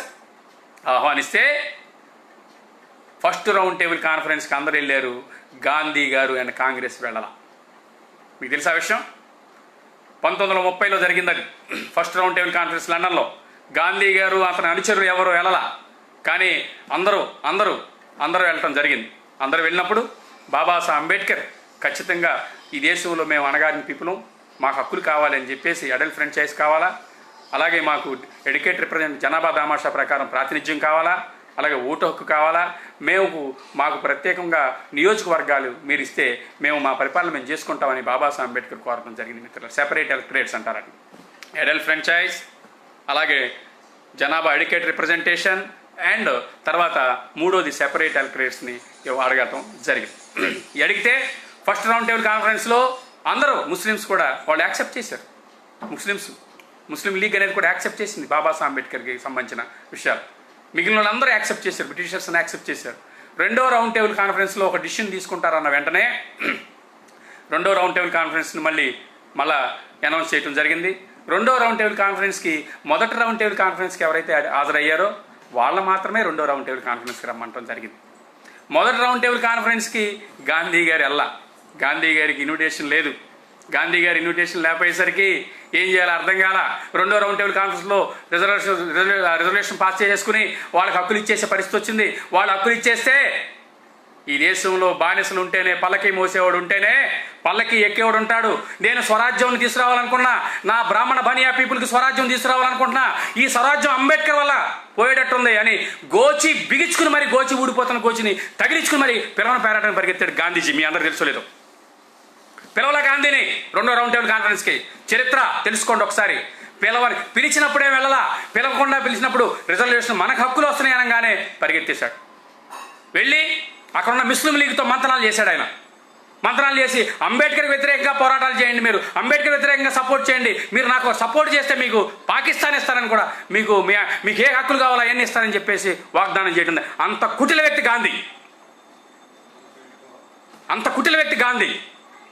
కానీ బ్రిటిషర్స్ డెమోక్రటిక్ పీపుల్, వాళ్ళు జీసస్ నమ్ముతారు కదా. అంటే బుద్ధుడు జీసస్ నమ్మేవాడు ఎవడో కూడా ఈ ప్రజాస్వామ్యబద్ధంగానే ఉంటారు. వాళ్ళు డెమోక్రటిక్ పీపుల్ కాబట్టే అమెరికాలో కూడా వాళ్ళ రేసి తెల్ల జాతీయులు కొంతమంది కాస్త కొంత డెమోక్రటిక్ పీపుల్ కాబట్టి అమెరికాలో విప్లవాలు వచ్చిన వెంటనే అయిపోయినాయి, రష్యాలో విప్లవం వచ్చిన వెంటనే అయిపోయినాయి, అలాగే చైనాలో విప్లవం వచ్చిన వెంటనే అయిపోయింది. కానీ భారతదేశంలో విప్లవం వచ్చిన ఈ రోజు కూడా మన హక్కులు లేవు. బానిసలుగా ఉన్నాం. అర్థమవుతుందా? ఎస్, గాంధీ తన పిలవని పేరడానికి ఊడిపోయిన గోచిని జాతికి ఎక్కడ గోచి ఊడిపోద్దని చెప్పేసి గోచి బిగించుకుని వెళ్ళాడు గాంధీ. జీకి బిగించుకుని పరిగెత్తాడు గాంధీ. మీ అందరూ తెలుసా? వెళ్ళి ఈ అంబేద్కర్ ఉన్నాడు చూసారా, భారతదేశానికి నాయకుడు కాదు, అంటారా అని వాళ్ళకి నాయకుడు నేనే. మీరు చూడండి ఒకసారి, అంబేద్కర్ సినిమా చూడండి ఒకసారి, అందులో తెలుసు గాంధీ మాట్లాడుతుంటే చూడండి. నాకు పెద్దగా హిందీ రాదు కానీ తెలుగులో చూసా. అంటరాని వాళ్ళకి నాయకుడు ఈయనెవరండి, ఈ అల్పసంఖ్యాక వర్గాలకు ఈయనెవడండి, నేనే. ఈ అంటరాని వాళ్ళందరికంటే ఈయన హక్కులు ఇచ్చేస్తాడంట. నిజంగా ఈయన అంటరాని వాళ్ళ కోసం ఢిల్లీలో ఒకసారి అంటరాని సమాజం కోసం ఇల్లు ఓడ్చడం కోసం వెళ్ళాడు. ఆయన వీధులు ఓడ్చడం కోసం వెళ్ళేటప్పుడు ఒక మేకని అంట పెట్టుకుని 4 పల్లీకాయలు ఉంటాయి తెలుసు కదా మీకు, పల్లీలు అంటే తెలుసు కదా, వేరుశనగ గుళ్ళు పెట్టుకుని వెళ్ళాడు. గాంధీ గారు వచ్చారు కదా అని పాపం మహాత్ముడు వచ్చేసాడు మా ఇంటికి.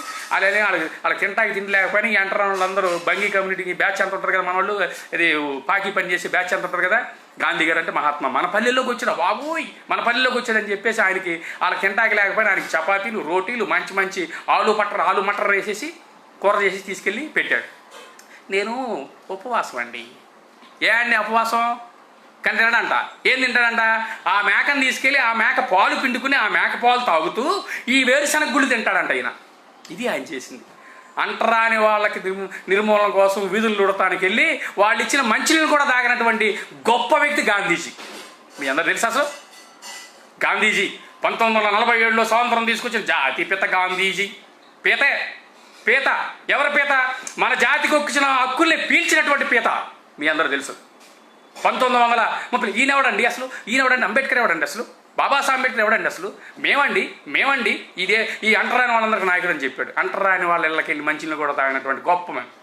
అప్పుడు బాబాసాహెబ్ అంబేద్కర్ ఏమన్నారంటే, అంటరాని వాళ్ళకి ఈయన నాయకుడు అంటున్నాడు, ఈయన నాయకుడు నేనా నాయకుడు చెప్పండి అని చెప్పేసి ఇండియాకు ఒక కౌరు పంపిస్తే కొన్ని లక్షల టెలిగ్రామ్స్ వెళ్ళినాయి. నా జాతికి, నా అంటరాని వాళ్ళకి అందరికీ కూడా అంబేద్కరే నాయకుడు అని చెప్పేసి వెళ్ళినాయి.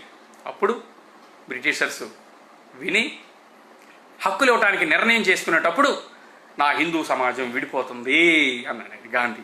అప్పుడు కూడా మీరు హక్కులు ఇస్తున్నారు, మీరు హక్కులు ఇచ్చేస్తున్నారు, నా హిందూ సమాజాన్ని సర్వనాశనం చేసేస్తున్నారు, నా హిందూ సమాజాన్ని అడ్డంగా చీల్చేస్తున్నారు అన్నాడు. ఆయన ఎంత గొప్పోడు అంటే మీరు గమనించండి. ఈ దేశంలో ఆంగ్లో ఇండియన్స్ హక్కులు ఉన్న మాకేం ప్రాబ్లంలా, సిక్కుల హక్కులు ఉన్న నాకేం ప్రాబ్లంలా, కాకపోతే మీరు ముస్లిమ్స్ హక్కులు ఉన్న నాకేం ప్రాబ్లంలా, కానీ ఈ అతిశూద్ర పీపుల్ మాత్రం హక్కులు ఇవ్వడానికి వీల్లేదు, వాళ్ళకి ఇస్తే నా సమాజం విడిపోద్దని చెప్పేసి మాట్లాడిన మహాత్ముడు గాంధీజీ. అర్థమైందా మీకు? అప్పుడు బాబాసాహెబ్ అంబేద్కర్ కాలారాం టెంపుల్ అనౌన్స్ చేయడం జరిగింది. కాలారాం నల్లని రాముడు మీ అందరూ తెలుసు, నాసిక్లో ఉంది కాలారాం టెంపుల్లోకి అందరూ మనకు తెలిసింది ఏముంది కానీ మొన్న మధ్య కమ్యూనిస్టులు ఎవరు రాఘవన్ అనుకుంటా మనవాళ్ళు దళిత గోధుమ అని పెట్టారు వీళ్ళు, మన వాళ్ళేమో టెంపుల్ ఎంట్రీ ప్రోగ్రామ్ సైకిల్ యాత్ర ద్వారా చేసాడు. ఎవరు? మన రాఘవల్ గారు. మన కమ్యూనిస్టులు మీకు తెలుసు కదా, కామ్రేడ్స్. మీ అందరూ చెప్పనవసరంలా, ఆంధ్ర రాష్ట్రంలో కామ్రేడ్స్ అంటే నేను తిట్టట్లేదు, ఆలోచించుకుని మారండి మీరు. మాకు కమ్యూనిజం అంటే చాలా అభిమానం, మార్క్స్ కన్నా ఏంజిల్ అన్న ఇలా కొంచెం అభిమానం మాకు. కానీ మీరు ఏం చేస్తారంటే Indian communist nothing the Brahminical communist. మీరు చెప్పనవసరంలా. మీరు గమనించండి ఒకసారి. కాలారాం టెంపుల్ ఎంట్రీ చేసిన వెంటనే మన వాళ్ళందరూ కూడా పరిగెత్తుకుంటా వెళ్ళిపోయి అబ్బా దేవుడి దగ్గర ఎంట్రీ దొరికేస్తుందని పరిగెత్తుకుంటూ వెళ్ళారు. అడ్డంగా వచ్చి నిలబడ్డాడు జంజి వేసుకున్న బ్యాచ్ అంతా వచ్చేసి, ఇది దేవుడి గుడి, ఈ దేవుడి గుడిలోకి మీ అంటరాని వాళ్ళు కానీ, ఈ శూద్ర పీపుల్ కానీ, ఈ అతిశూద్ర పీపుల్ కానీ రావడానికి వీల్లేదని చెప్పడం జరిగింది. మిత్రులారా, చెప్పిన వెంటనే బాబాసాహెబ్ అంబేద్కర్ ఏమన్నారు తెలుసా? గాంధీజీ నువ్వు హిందూ అయినప్పుడు నేను హిందూ అయినప్పుడు నీ హక్కులు నా హక్కులు ఎందుకు ఒకటి కాదు అని చెప్పేసి అన్నాడు. We are not part and parcel of the Hindu society, we are outsiders of the Hindu society అని బాబాసాహెబ్ అంబేద్కర్ ప్రూవ్ చేశాడు కాలారాం టెంపుల్ ఎంట్రీ ద్వారా. కాలారాం టెంపుల్ ఎంట్రీని మీరు వెళ్ళిపోయి గుండెలో జంజాలు కట్టేసుకోండి, తాళ్ళు కట్టేసుకోండి, మీ పేరు చివర శాస్త్రులు శరమలు తగిలించుకుని మీరు భజనలు చేసుకోండి అని చెప్పడానికి కాదు, మేము హిందూ సమాజంలో భాగం కాదు అని చెప్పడానికి బాబాసాహెబ్ అంబేద్కర్ కాలారాం టెంపుల్ ఎంట్రీ చేసి అది బ్రిటిషర్స్కి చూపించి రౌండ్ టేబుల్ కాన్ఫరెన్స్లో గాంధీ పచ్చి అబద్ధాల కూరని చెప్పేసి నిరూపించి రావటం జరిగింది. అప్పుడు బాబాసాహెబ్ అంబేద్కర్కి 17th August 1932 అంటే 15th August 1947 అంటే మనకి దానికన్నా ముందు కమ్యూనల్ అవార్డు రావటం జరిగింది మిత్రులారా. 1947 బిఫోర్ అంటే 15 సంవత్సరాల కన్నా ముందు భారతదేశానికి స్వాతంత్రం వచ్చిందని చప్పట్లు కొట్టుకునే బ్యాచ్ ఎవరైతే ఉన్నారో తెలుసుకోండి మిత్రులారా. ఈ దేశంలో శూద్ర అతిశూద్ర పీపుల్కి 1932లోనే 17 ఆగస్టులోనే స్వాతంత్రం వచ్చింది. స్వేచ్ఛా వాయులు వచ్చాయి, అడల్ట్ ఫ్రాంచైజ్ వచ్చింది, సెపరేట్ ఎలక్టరేట్స్ వచ్చింది, ఎడ్యుకేట్ రిప్రజెంటేషన్ వచ్చింది మిత్రులారా. జనాభా ధామాషా ప్రకారం ప్రాతినిధ్యం వచ్చింది. అప్పటి వరకు మన మనుషుల్లే జనాభా లెక్కలోనే లేవు తెలుసా మీరు. అసలు జంతువుల కన్నా నీచంగా మనం కనబడేవాడు మనుషులని లెక్కే తెలియదు. ఈ రోజు కూడా లెక్కలు సరిగ్గా లేవు. అప్పుడు ఇచ్చినప్పుడు ర్యామ్సే మెక్డొనాల్డ్ అండ్ కమ్యూనల్ అవార్డు ఇవ్వడం జరిగింది మిత్రులారా. సెపరేట్ అప్పుడు హక్కులు ఇవ్వతారు అన్నప్పుడు గాంధీజీ ఇమీడియట్గా ఏం చేశాడు తెలుసా, ఫాస్టింగ్కి వెళ్ళిపోతాను నేను చచ్చిపోతానని చెప్పేసి అన్నప్పుడు అప్పుడు అయ్యా నా సమాజాన్ని విడగొట్టేస్తున్నారు మీరు, నా సమాజాన్ని చంపేస్తున్నారు మీరు, నా హిందూ సమాజాన్ని నాశనం చేసేస్తున్నారు మీరు అని చెప్పేసి అన్నప్పుడు మీరు బ్రిటిషర్స్ మీరు వెళ్ళిపోయే లోపు మీరు ఉన్నప్పుడే మా హక్కులు ఇవ్వకపోతే మా జీవితం నాశనం అయితే బాబాసాహెబ్ అంబేద్కర్ అంటే ఆ మాట అన్నప్పుడు అప్పుడు బ్రిటిషర్స్ ర్యామ్సే మెక్డొనాల్డ్ రూపంలో ఏమొచ్చారంటే మీ సమాజాన్ని విడగొడుతున్నారని మమ్మల్ని ఎందుకు నిందిస్తావు పిచ్చోడ గాంధీ, మీకు అర్థం కావట్లా, మేమేమి మీ సమాజాన్ని విడగొట్టాం. అప్పుడు ఏం చేస్తామంటే మీ సమాజానికి ఓటు వేస్తాడు వాడు, వాడి సమాజానికి ఓటు వేస్తాడు వాడు. అర్థమవుతుందా? డ్యూయల్ ఓటు ఇవ్వడం జరిగింది మిత్రులారా. 2 ఓట్లు. 1 అడల్ట్ ఫ్రెండ్స్ వయోజనులందరికీ ఓటు హక్కు, 2 జనాభా దామాషా ప్రకారం ప్రాతినిధ్యం, 3 సెపరేట్ ప్రత్యేకమైన పంచాయతీలు, ప్రత్యేకమైన నియోజకవర్గాలు, అలాగే 4 గాంధీ మీరు మిమ్మల్ని విడగొడుతున్నాం అంటున్నారు కదా, ఓట్లు వీళ్ళందరికీ వీళ్ళే సెపరేట్గా ఉండి వాళ్ళ ఓట్లు వాళ్ళు వేసుకుంటే మిమ్మల్ని విడగొట్టినట్టు ఉంటుంది కాబట్టి వాళ్ళ ఓట్లు కూడా మీకు వేస్తారు, అందుకనే వాళ్ళకి 2 ఓట్లు వేస్తున్నానని చెప్పేసి అడగడం జరిగింది. డ్యూయల్ ఓటు ఎంత గొప్ప ఓటు తెలుసా మీకు? అసలు ఓటు అంటే ఎంత గొప్పదో తెలుసా మీకు? ఓటు ఈ రోజున పాలితుల్ని పాలకులు చేసింది. మీ అందరూ తెలుసు. బాబాసాహెబ్ అంబేద్కర్ ఈ రాజ్యాంగం ద్వారా కానీ ఈ ఓటు హక్కు ద్వారా కానీ మనకేం తీసుకొచ్చారు తెలుసా? కూలీ పని చేసుకునేవాడిని, పెంట పిసుకునేవాడిని సైతం ప్రభువుని చేశాడు, రాజుని చేశాడు బాబాసాహెబ్ అంబేద్కర్. ఒక బానిసవి కల్లో కూడా ఊహించలేవు. ఈ రోజున బ్రహ్మనాయన పుట్టి మనం అందరినీ పుట్టించింది ఎవడు? బ్రహ్మ నోటి నుంచి బ్రాహ్మణుడిని, బాహుల నుంచి క్షత్రుడిని, నాభి నుంచి వైశ్యుడిని, పాదాల నుంచి శూద్రుడిని. అతి శూద్రుడిని ఎక్కడి నుంచి పుట్టించాడు మనకు తెలియదు కానీ మనం పుట్టించాడు.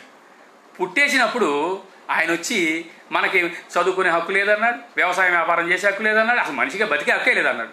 సరే ఏంట్రా బాధ అంటే పూర్వజన్మలో చేసుకున్న పాప ఫలితంగా అంటే పూర్వజన్మ అంటే సార్ బేపనాయన్ని మరి భూమి మీద భూసురుడు బ్రాహ్మణుడు కాబట్టి అయ్యా మా బ్రహ్మసారి ఏం చెప్పారు సార్ మా గురించి అంటే మీరు 7 జన్మల వరకు మీరు ఇలాగే చేయాలి. కర్మణ్యవాధికారస్తే మా ఫలేషు కథాతన, ఫలితాన్ని ఆశించకుండా కర్మ సిద్ధాంతానుసారం మీరు పనిచేయండి అయ్యా. పని చేస్తే ఫలితాన్ని ఆశించకుండా పనిచేస్తే కొన్ని జన్మల తర్వాత మీరు బ్రాహ్మణుడుగా పుట్టొచ్చు అని చెప్పాడు. ఎందుకంట చదువుకోవాలంటే, వ్యవసాయం చేయాలంటే, వ్యాపారం చేయాలంటే, మనం అక్కడగా పుట్టాలంటే ఇన్ని జన్మలు ఎత్తాలంట. కానీ బాబాసాహెబ్ అంబేద్కర్ బ్రహ్మ రాసిన రాటనే ఒక్క పెన్నపోటుతో తలరాత్ర మార్చాడు. ఈ రోజున ఐఏఎస్లు ఐపీఎస్లు చదువుకున్న వాళ్ళు, ఐఆర్ఎస్లు అనేక మంది విద్యావంతులు వచ్చాడు. అర్థమైందా? రాజుగారి భార్యని ఈ రాజ్యాన్ని పరిపాలించే రాజు చస్తే రాణి గారు భరిస్తారు, రాజు చస్తే రాణి గారి కడుపును పుట్టినవాడు ఈ దేశాన్ని పరిపాలిస్తాడు. కానీ రాణిని మెహత్రాణిని ఒకటి చేసిన వాడు బాబాసాహెబ్ అంబేద్కర్. పెంటనెత్తుకునేవాడు. ఈ రోజున రాజ్యాన్ని పరిపాలించాలంటే రాజు కడుపున పుట్టాలా, కానీ కూలీ పని చేసుకునేవాడు సైతం మోడీ సైతం, జగన్మోహన్ రెడ్డి గారు సైతం, చంద్రబాబు నాయుడు గారు సైతం ఈ దేశాన్ని ఈ రాష్ట్రాన్ని పరిపాలిస్తున్నారంటే అది అంబేద్కర్ భిక్ష, అంబేద్కర్ ఇచ్చిన ఓటు హక్కు. అర్థమైందా? అది ఒక ఓటు ఉంటేనే. రెండో ఓటు అయితే, ఒక ఓటు అయితే మనకి జనాలందరూ దగ్గర 119 మంది ఎంపీలు మనకు వస్తారు. రెండో ఓటు వస్తే ఏం చేస్తారు తెలుసా? అప్పుడు పెద్దాన్ని వాళ్ళు వస్తారు, అబ్బాయి మీకు మీ ఓటు మాకేస్తే మన 15%, 25% ఎస్సీ ఎస్టీలు 25% ఉన్నారు. 25% ఓట్లు 1935-36లో మనకి ఇచ్చిన తర్వాత మన జనాభాలని చేసిన తర్వాత దాని ప్రకారం 20% అని డిసైడ్ చేసిన తర్వాత ఆ 20% కనుక మనం ఒకే పక్కన ఉన్నట్లయితే, ఒకే చోట ఉన్నట్లయితే మనం ఓట్లు ఇస్తే ఎవడ గెలవాలి ఎవడ వాడాలని నిర్ణయించే అధికారం మనకు ఉంటుంది. అవునా? కాబట్టి వాడు మన దగ్గరికి చచ్చినట్టు మనకు వస్తాడు, వచ్చి మీ ఓటు మాకేస్తావా అని అడుగుతాడు. అడిగినప్పుడు నా అంటరానితనం గురించి ఏంటి అని అడుగుతావా లేదా? నీకు రాజ్యాధికారం వచ్చింది, అసెంబ్లీలో కానీ పార్లమెంట్లో కానీ ఈ 119 మంది ఎంపీలు కానీ ఇక్కడ ఉన్నటువంటి 70-80 ఎమ్మెల్యేలు కానీ 40-50 ఎమ్మెల్యేలు కానీ నా యొక్క పరిస్థితి ఏంటని అడుగుతావా లేదా? అడక్కపోయినప్పటికీ రెండో ఓటు కోసం నీ దగ్గరికి వస్తే నా అంటరానితనం గురించి ఏంటని అడుగుతావు. అవునా? అమ్మో, గాంధీ గారికి రెండో ఓటు సంగతి అర్థమైపోయింది. గాంధీ గారికి అంబేద్కర్ చుట్టూ మిగిలిన వాళ్ళందరూ తిరిగేస్తారు, అంబేద్కర్కి ఈ దేశానికి ప్రధానమంత్రి అయిపోతాడు, అంటరానితనం నిర్మూలించబడితే వీళ్ళందరూ పల్లకి మోసే వాళ్ళందరూ పల్లకి ఎక్కేస్తారు కాబట్టి దీన్ని ఎట్టి పరిస్థితుల్లో అడ్డుకోవాలి అని గాంధీ నిర్ణయం చేసుకుని ఆమరణ నిరాహార చేసాడు మహాత్మా గాంధీ. ఆమరణ సత్యాగ్రహాలు చేశాడు, ఉప్పు సత్యాగ్రహాలు, ఆ సత్యాగ్రహాలు చేశాడు ఆయన. 22 సార్లు సత్యాగ్రహాలు చేశాడు ఆయన. ఏ ఒక్కసారి చచ్చిపోతానని చెప్పలా, ఒకే ఒక్కసారి చచ్చిపోతానన్నాడు గాంధీజీ. ఎప్పుడు? ర్యామ్సే మెక్డొనాల్డ్ అవార్డు, కమ్యూనల్ అవార్డు మన జాతికి వచ్చిన వెంటనే వీళ్ళకి హక్కులు ఇవ్వటం వీల్లేదని చెప్పేసి యారవాడ జైల్లో పూనాలో ఆయన ఆమరణ నిరాహార చేసినటువంటి గొప్ప వ్యక్తి ఎవరు? గాంధీజీ. అంత గొప్ప వ్యక్తి గాంధీజీ. ఆమరణ నిరాహార దీక్ష, చచ్చిపోవటానికి కూడా సిద్ధపడ్డాడు ఆయన. మీ అందరూ తెలుసా? సైమన్ కమిషన్ అప్పుడు సైమన్ గోబ్యాక్ అంటానికి లాలా లజపతి రాయ్ని కూడా చంపేయడానికి సిద్ధపడ్డాడు ఆయన. మీ అందరికి అర్థమైందా? చచ్చిపోయిన వాడు కూడా చచ్చిపోయే ముందు గాంధీజీ వాళ్ళ మనుషులందరూ వెళ్ళి తిలక్ గారిని అడిగితే స్వరాజ్యం వచ్చేసిందా అని అడిగాడు. మీరు అడగండి, తెలుసుకోండి కావాలంటే. నిజంగా గమనించండి మీరు ఒకసారి, ఎవరి స్వరాజ్యం కోసం వీరు పోరాటాలు చేశారు? ఎవరి ఉద్ధరణ కోసం పోరాటాలు చేశారు వీళ్ళు? మీకోసం చేయలే మిత్రులారా. మీకోసం చేసిన వాళ్ళు ఎవరైనా ఉన్నారంటే జ్యోతిరావు పూలే నుంచి, సాహు మహారా నుంచి, పెరియార్ నుంచి, నారాయణ గురు దగ్గర నుంచి బాబాసాహెబ్ అంబేద్కర్ మాత్రమే, ఇంకెవరో చేయలా. ఈ దేశంలో 2 రకాల పోరాటాలు జరిగినాయి. 1 బానిసల పోరాటాలు, 2 యజమానుల పోరాటాలు. 1 పాలితుల పోరాటాలు, 2 పాలకుల పోరాటాలు, 3 ఇంకోటి ఏం జరిగిందంటే ఈ దేశంలో ఆత్మగౌరవ పోరాటం నడిచింది మిత్రులారా. ఆత్మగౌరవం కోసం బాబాసాహెబ్ అంబేద్కర్ పోరాటం నడవడం జరిగింది. ఎవరికైనా తెలుసా ఆ విషయాలు? తెలీదు. గాంధీ గారు మా జాతిపిత ఆగస్టు 15 మాత్రం చప్పట్లు కొట్టుకుని 3 రంగులు ఇది నాకు స్వాతంత్రం రాకూడదని నేను బాబాసాహెబ్ అంబేద్కర్ మాట అంటాడు. నేను ఫస్ట్లీ లాస్ట్లీ ఆమె ఇండియన్ అని చెప్పేసి మాట్లాడతాడు ఆయన. నా దేశపు హక్కులు వచ్చినప్పుడు నా దేశమే ముఖ్యం అంటాడు. నా జాతి ప్రజల హక్కులు వచ్చినప్పుడు నా జాతి ప్రజలు ముఖ్యమైన బాబాసాహెబ్ అంబేద్కర్. మీరందరూ చప్పట్లు కొట్టుకుంటూ నా జాతికి ఏం పోయినా పర్లా, మా సునీల్ కుమార్ గారు దళితవాడ పంచాయతీ అడగంటారా సన్నాసులారా అంటే ఒక్కడ మాట్లాడడం, ఓ చప్పట్లు కట్టుకుంటూ పరిగెత్తా ఉంటారు. ఏమొచ్చిందో ఏంటో నాకు అర్థం కావట్లా. అర్థమైందా మీకు? సో యార్వాడ జైల్లో గాంధీ గారు ఆమరణ నిరాహార దీక్ష చేయడం జరిగింది మిత్రులారా. ఆమరణ నిరాహార దీక్ష చేసిన వెంటనే వాళ్ళ ఆవిడ వెళ్ళి నా భర్తకి ప్రతిభిక్ష పెట్టండి అయ్యా అని చెప్పి అడుక్కుంది. అమ్మా, నేను నా జాతి ప్రజల కోసం మీ ఆయన ప్రాణాల కోసం నా జాతి ప్రజల ప్రాణాలు తీసేయలేనమ్మా, నా జాతి ప్రాణాలకు నా హక్కులు నేను వదులుకోలేనమ్మా అన్నప్పుడు హిందూ మహాసభ, మీ అందరు వినేమంటారు హిందూ మహాసభ, ఇప్పుడు జస్ట్ ఆర్ఎస్ఎస్ అయిన అంటున్నాం మనం. ఆ 2 ఒకటే, వేరేం కాదు. హిందూ మహాసభ ఏం చేసిందంటే హిందూ మహాసభ సంబంధించిన వాళ్ళందరూ రక్తాలతో ఉత్తరాలు రాశారు, వార్నింగ్ లెటర్స్ పంపించారు. అయినా సరే బాబాసాహెబ్ అంబేద్కర్ నేను చంపేస్తామన్నారు, నా ప్రాణాలు పోయినా పర్లా నా జాతి ప్రజల కోసం అన్నాడు బాబాసాహెబ్ అంబేద్కర్. అప్పుడు ఏమన్నారంటే, మిస్టర్ అంబేద్కర్, నువ్వు ఎవరి కోసం అయితే హక్కులు సంపాదించావో వాళ్ళ అర్థమైందా మీకు? తనను చంపుతానన్న బాబాసాహెబ్ అంబేద్కర్ వెనకల గాంధీ గారి భార్య వచ్చి ప్రతిభిక్ష పెట్టమన్నా మన హక్కులు భిక్షగా పెట్టలా. కానీ ఎవరైతే బాబాసాహెబ్ అంబేద్కర్ హక్కులు సంపాదించారో, ఎవరి కోసమైతే హక్కులు సంపాదించారో వాళ్ళని ఆ గుడిసెలే అంటే ఆ మనుషుల్ని, ఆ సమాజాన్ని లేకుండా చంపేస్తామని చెప్పేసి ఇప్పుడు నువ్వు ప్రశ్నిస్తే చంపేస్తున్నారు కదా ఈ మతోన్మాదులే, ఇటువంటి ఉన్మాదులే చేస్తూ ఉంటారు. చంపేస్తూ ఉన్నారో, కొట్టేస్తూ ఉన్నారో వాళ్ళే ఈ రోజున ఆ రోజున అన్నారు. అప్పుడేమన్నారంటే, నేను ఏ ప్రజల కోసమైతే హక్కులు నేను తీసుకొచ్చానో, ఏ ప్రజల కోసమైతే నేను హక్కులు తీసుకొచ్చి నేను ఇవన్నీ చేశానో ఆ ప్రజలే లేకపోతే హక్కులుండే ఉపయోగం ఏంటని తప్పని పరిస్థితుల్లో ఎంతో మదన పడుతూ ఎంతో రోధిస్తూ ఆయన ఒక పూనాలో యారవాడ జైల్లో ఒప్పందానికి వెళ్ళడం జరిగింది. గాంధీకి అంబేద్కర్ కాదండి ఒప్పందం జరిగింది, హిందూ మహాసభకి బాబాసాహెబ్ అంబేద్కర్ మధ్య ఒప్పందం జరిగింది. మిత్రులారా, తెలుసా ఆ విషయం? చరిత్ర తెలుసుకోవాలా? చరిత్ర ఎందుకు తెలుసుకోవాలా? చరిత్రలో నువ్వేంటో తెలుసుకోవాలా, నీ హక్కులు ఎలా వచ్చాయో తెలుసుకోవాలా, నీ జీవితాలు ఏంటో తెలుసుకోవాలా. అప్పుడే నీ జీవితాలు బాగుపడతాయి.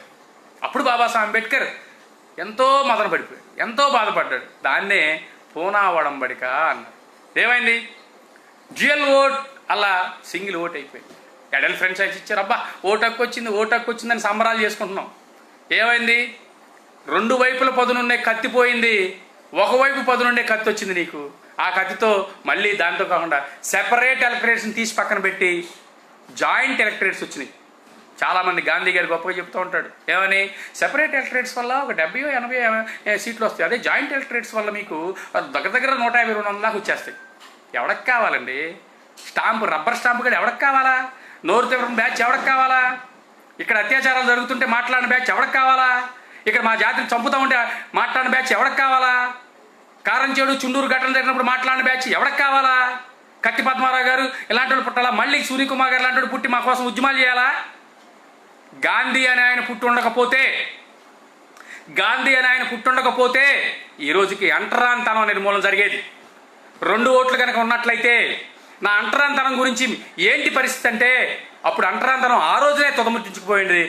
అంటరాంతనం పాటిస్తూ అమానుషం అని చెప్పేసి పుస్తకాల మీద గాంధీ గారు చెప్పినట్టు కొటేషన్లు వేసుకుంటా పనిచేసేది కాదు. ఈ రోజున పుస్తకాల్లోనే ఉంది. మీ అందరూ తెలుసో లేదో, సుప్రీంకోర్టు జడ్జి అయ్యర్ గారు ఐ థింక్ ఒక మాట అన్నారు, అంటరాంతర నిర్మూలన అనేది పుస్తకాల్లో రాసింది, అదే పుస్తకం పేపర్ మీద రాసింది తప్ప అది అమల్లో లేదని చెప్పి సుప్రీంకోర్టు జడ్జి గారు కూడా అనటం జరిగింది. మిత్రులారా, అర్థమైందా మీకు?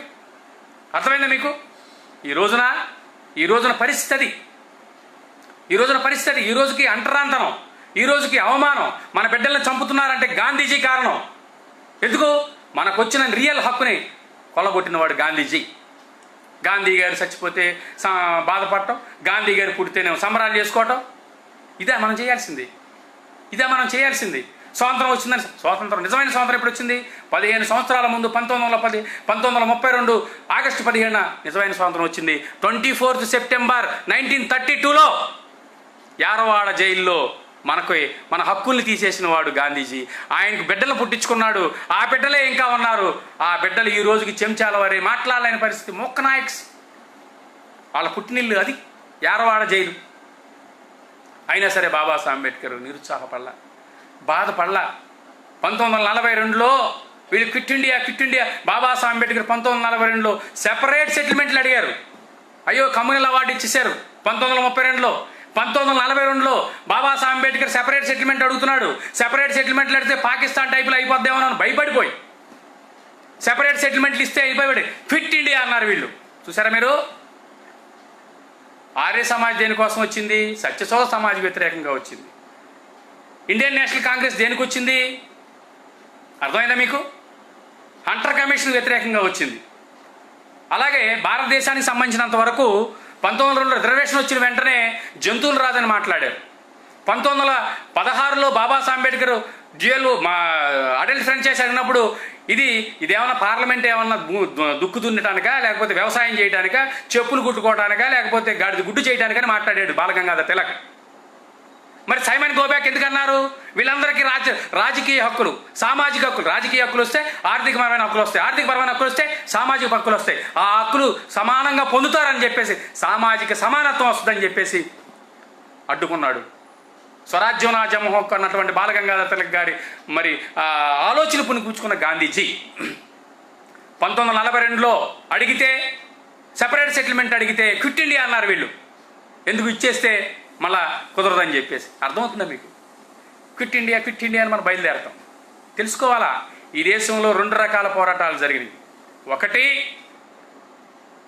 బానిస విముక్తి కోసం పోరాటం ఒకటి, 2 దేశాన్ని పాలించాలన్న వాళ్ళ పోరాటం ఒకటి, పాలితుల పోరాటం ఒకటి. బానిసలో ఎవడు విజయం సాధిస్తున్నాడు? నువ్వు వెళ్ళి వాడి పక్కన వాడి పంచన చేరి వాడి అస్త్రంలా పనిచేస్తూ ఉంటే వాడి సైనికులుగా నువ్వు పనిచేస్తూ ఉన్నావు. ఈ రోజుకి నువ్వు మాట్లాడిన పరిస్థితి, దౌర్భాగ్య స్థితి ఉంది. ఈ రోజుకి నువ్వెక్కడున్నావు? అంబేద్కర్ దగ్గర ఉన్నావా? నువ్వెక్కడున్నావు? నిన్ను బానిసగా చేసిన వాడి దగ్గర ఉన్నావు. నిన్ను చెంచాగా చేసిన వాడు. కనీసం అంబేద్కర్ ఇండియా మిషన్ దగ్గర ఉండు, దళితవాడ పంచాయతీ వస్తుంది. కనీసం గ్రామ స్థాయిలో దళితుడు రాజు అవుతాడు. సునీల్ కుమార్ గారి ఆలోచనలు, అది బాబాసాహెబ్ అంబేద్కర్ ఆలోచనలు. 1942లో అడిగిన వెంటనే వాళ్ళు ఖచ్చితంగా సెపరేట్ సెటిల్మెంట్ ఇవ్వడం జరిగింది. సెపరేట్ సెటిల్మెంట్స్ని రాజ్యాంగం అమలైన తర్వాత దాన్ని ఇంప్లిమెంట్ చేయకుండా 1948లో రాజ్యాంగం రాసిన తర్వాత కూడా 50లో అమలైన తర్వాత కూడా దాన్ని ఇంప్లిమెంట్ చేయలే.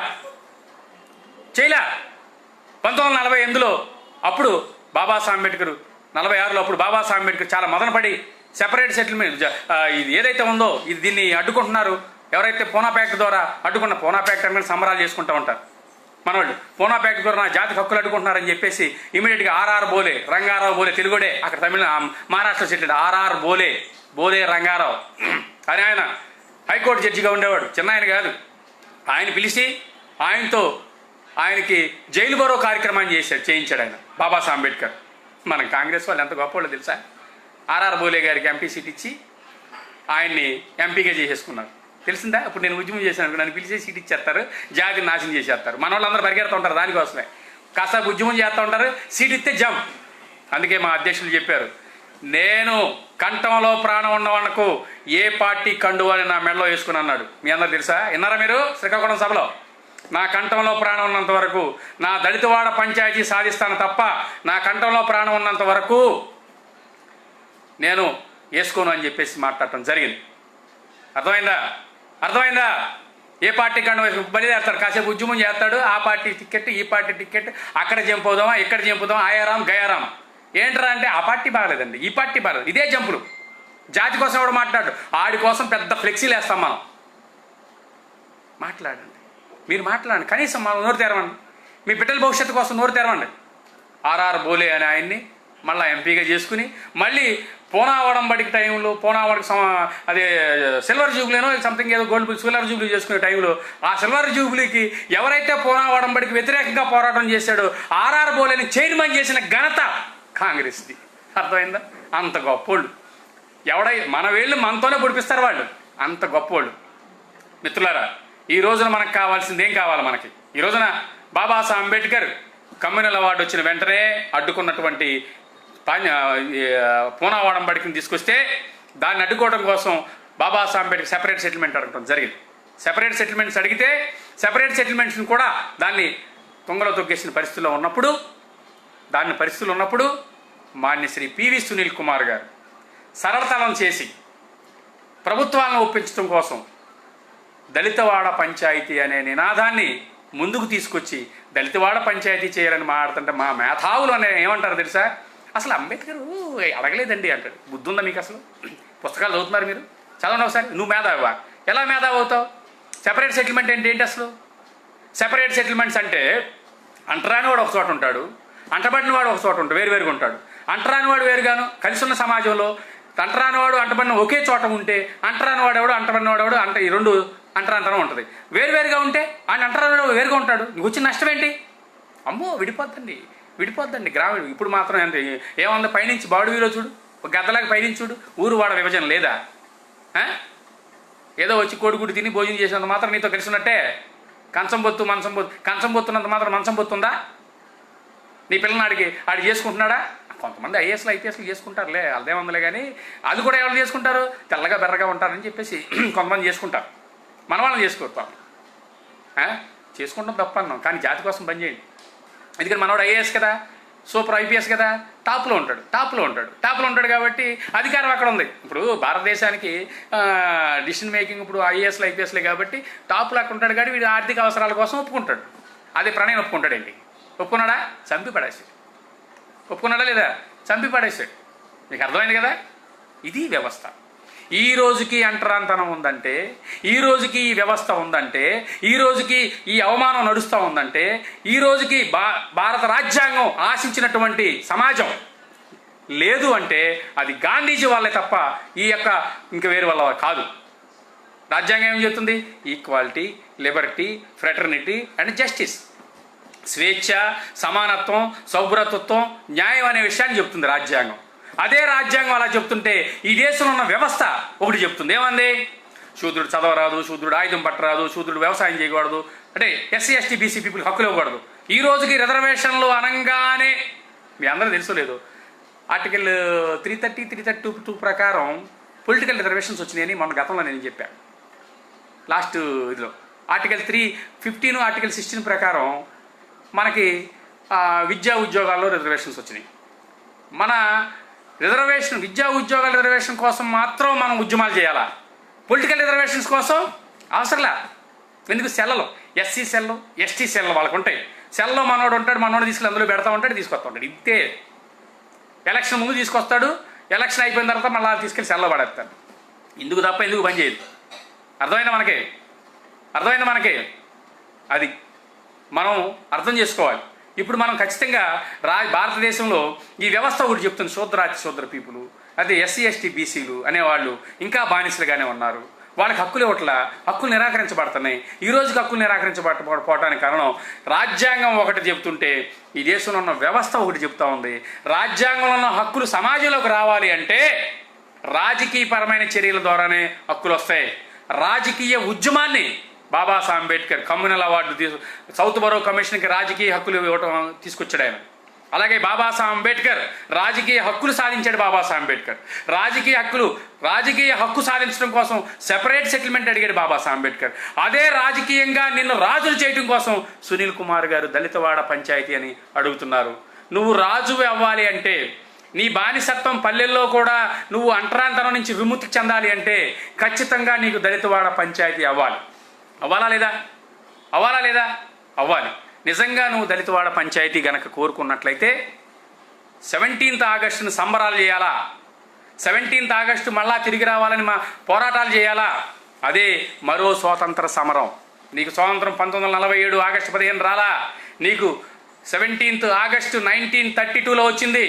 నీకు వచ్చిన హక్కును కూడా తుదముట్టించిన వ్యక్తి ఎవరన్నా ఉన్నారు అంటే గాంధీజీ. ఆ రోజున మను అనేవాడు మనుధర్మశాస్త్రం రాసి నిన్ను బానిస చేస్తే ఈ అభినవ మనువు నిన్ను అంటరానివాడుగా ఇంకా ఉంచే కార్యక్రమం చేశాడు. అర్థమైందా? నువ్వు మనువాదాన్ని బద్దలు కొట్టాలంటే, బానిసత్వాన్ని విముక్తి చెందాలంటే సునీలన్న చెప్పిన దళితవాడ పంచాయతీని గనక నువ్వు ఒప్పుకున్నట్లయితే, నువ్వు గనక పోరాటం చేస్తే గ్రామ స్థాయిలో నువ్వు మనిషిగా బతుకుతావు, జంతువుగా కాదు, మనిషిగా బతుకుతావు. నేను చెప్పింది కరెక్టో కాదు అంటే అవును అనుకున్న వాళ్ళు జై భీమ్ ఒకసారి 2 సార్లు చెప్పండి. దానికన్నా ముందు మా అధ్యక్షులు ఈ లైవ్ ద్వారా ఒక మహోన్నత వ్యక్తికి పుట్టినరోజు శుభాకాంక్షలు చెప్పమన్నారు. తిరుమల వాళ్ళని మీరు అందరికీ తెలుసు.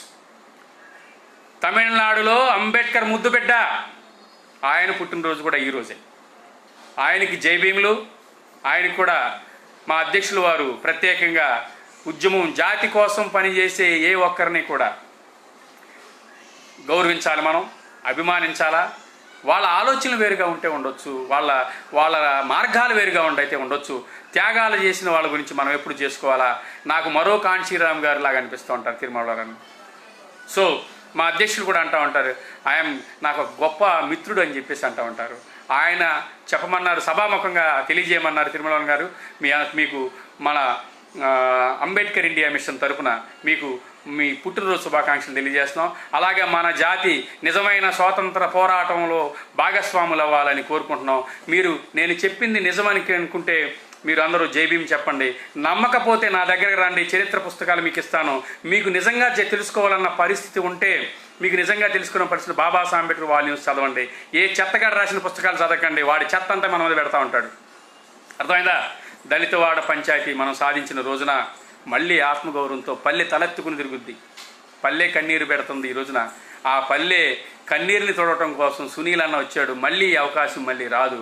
దయచేసి మీరందరూ కూడా ఈ దళితవాడ పంచాయతీ ఉద్యమంలో భాగస్వాములు అవ్వాలని, మీ అందరూ భాగస్వాములు అవుతారని ఆశిస్తూ, మీరు ఒక్కొక్కరు జై భీం చెప్పి ఇక్కడ ఉన్నటువంటి 500 మందికి షేర్ చేయటమే కాకుండా 5,000 మందికి షేర్ చేసి మన వాయిస్ని వినిపిస్తారని ఆశిస్తున్నాను. అనిపిస్తారా?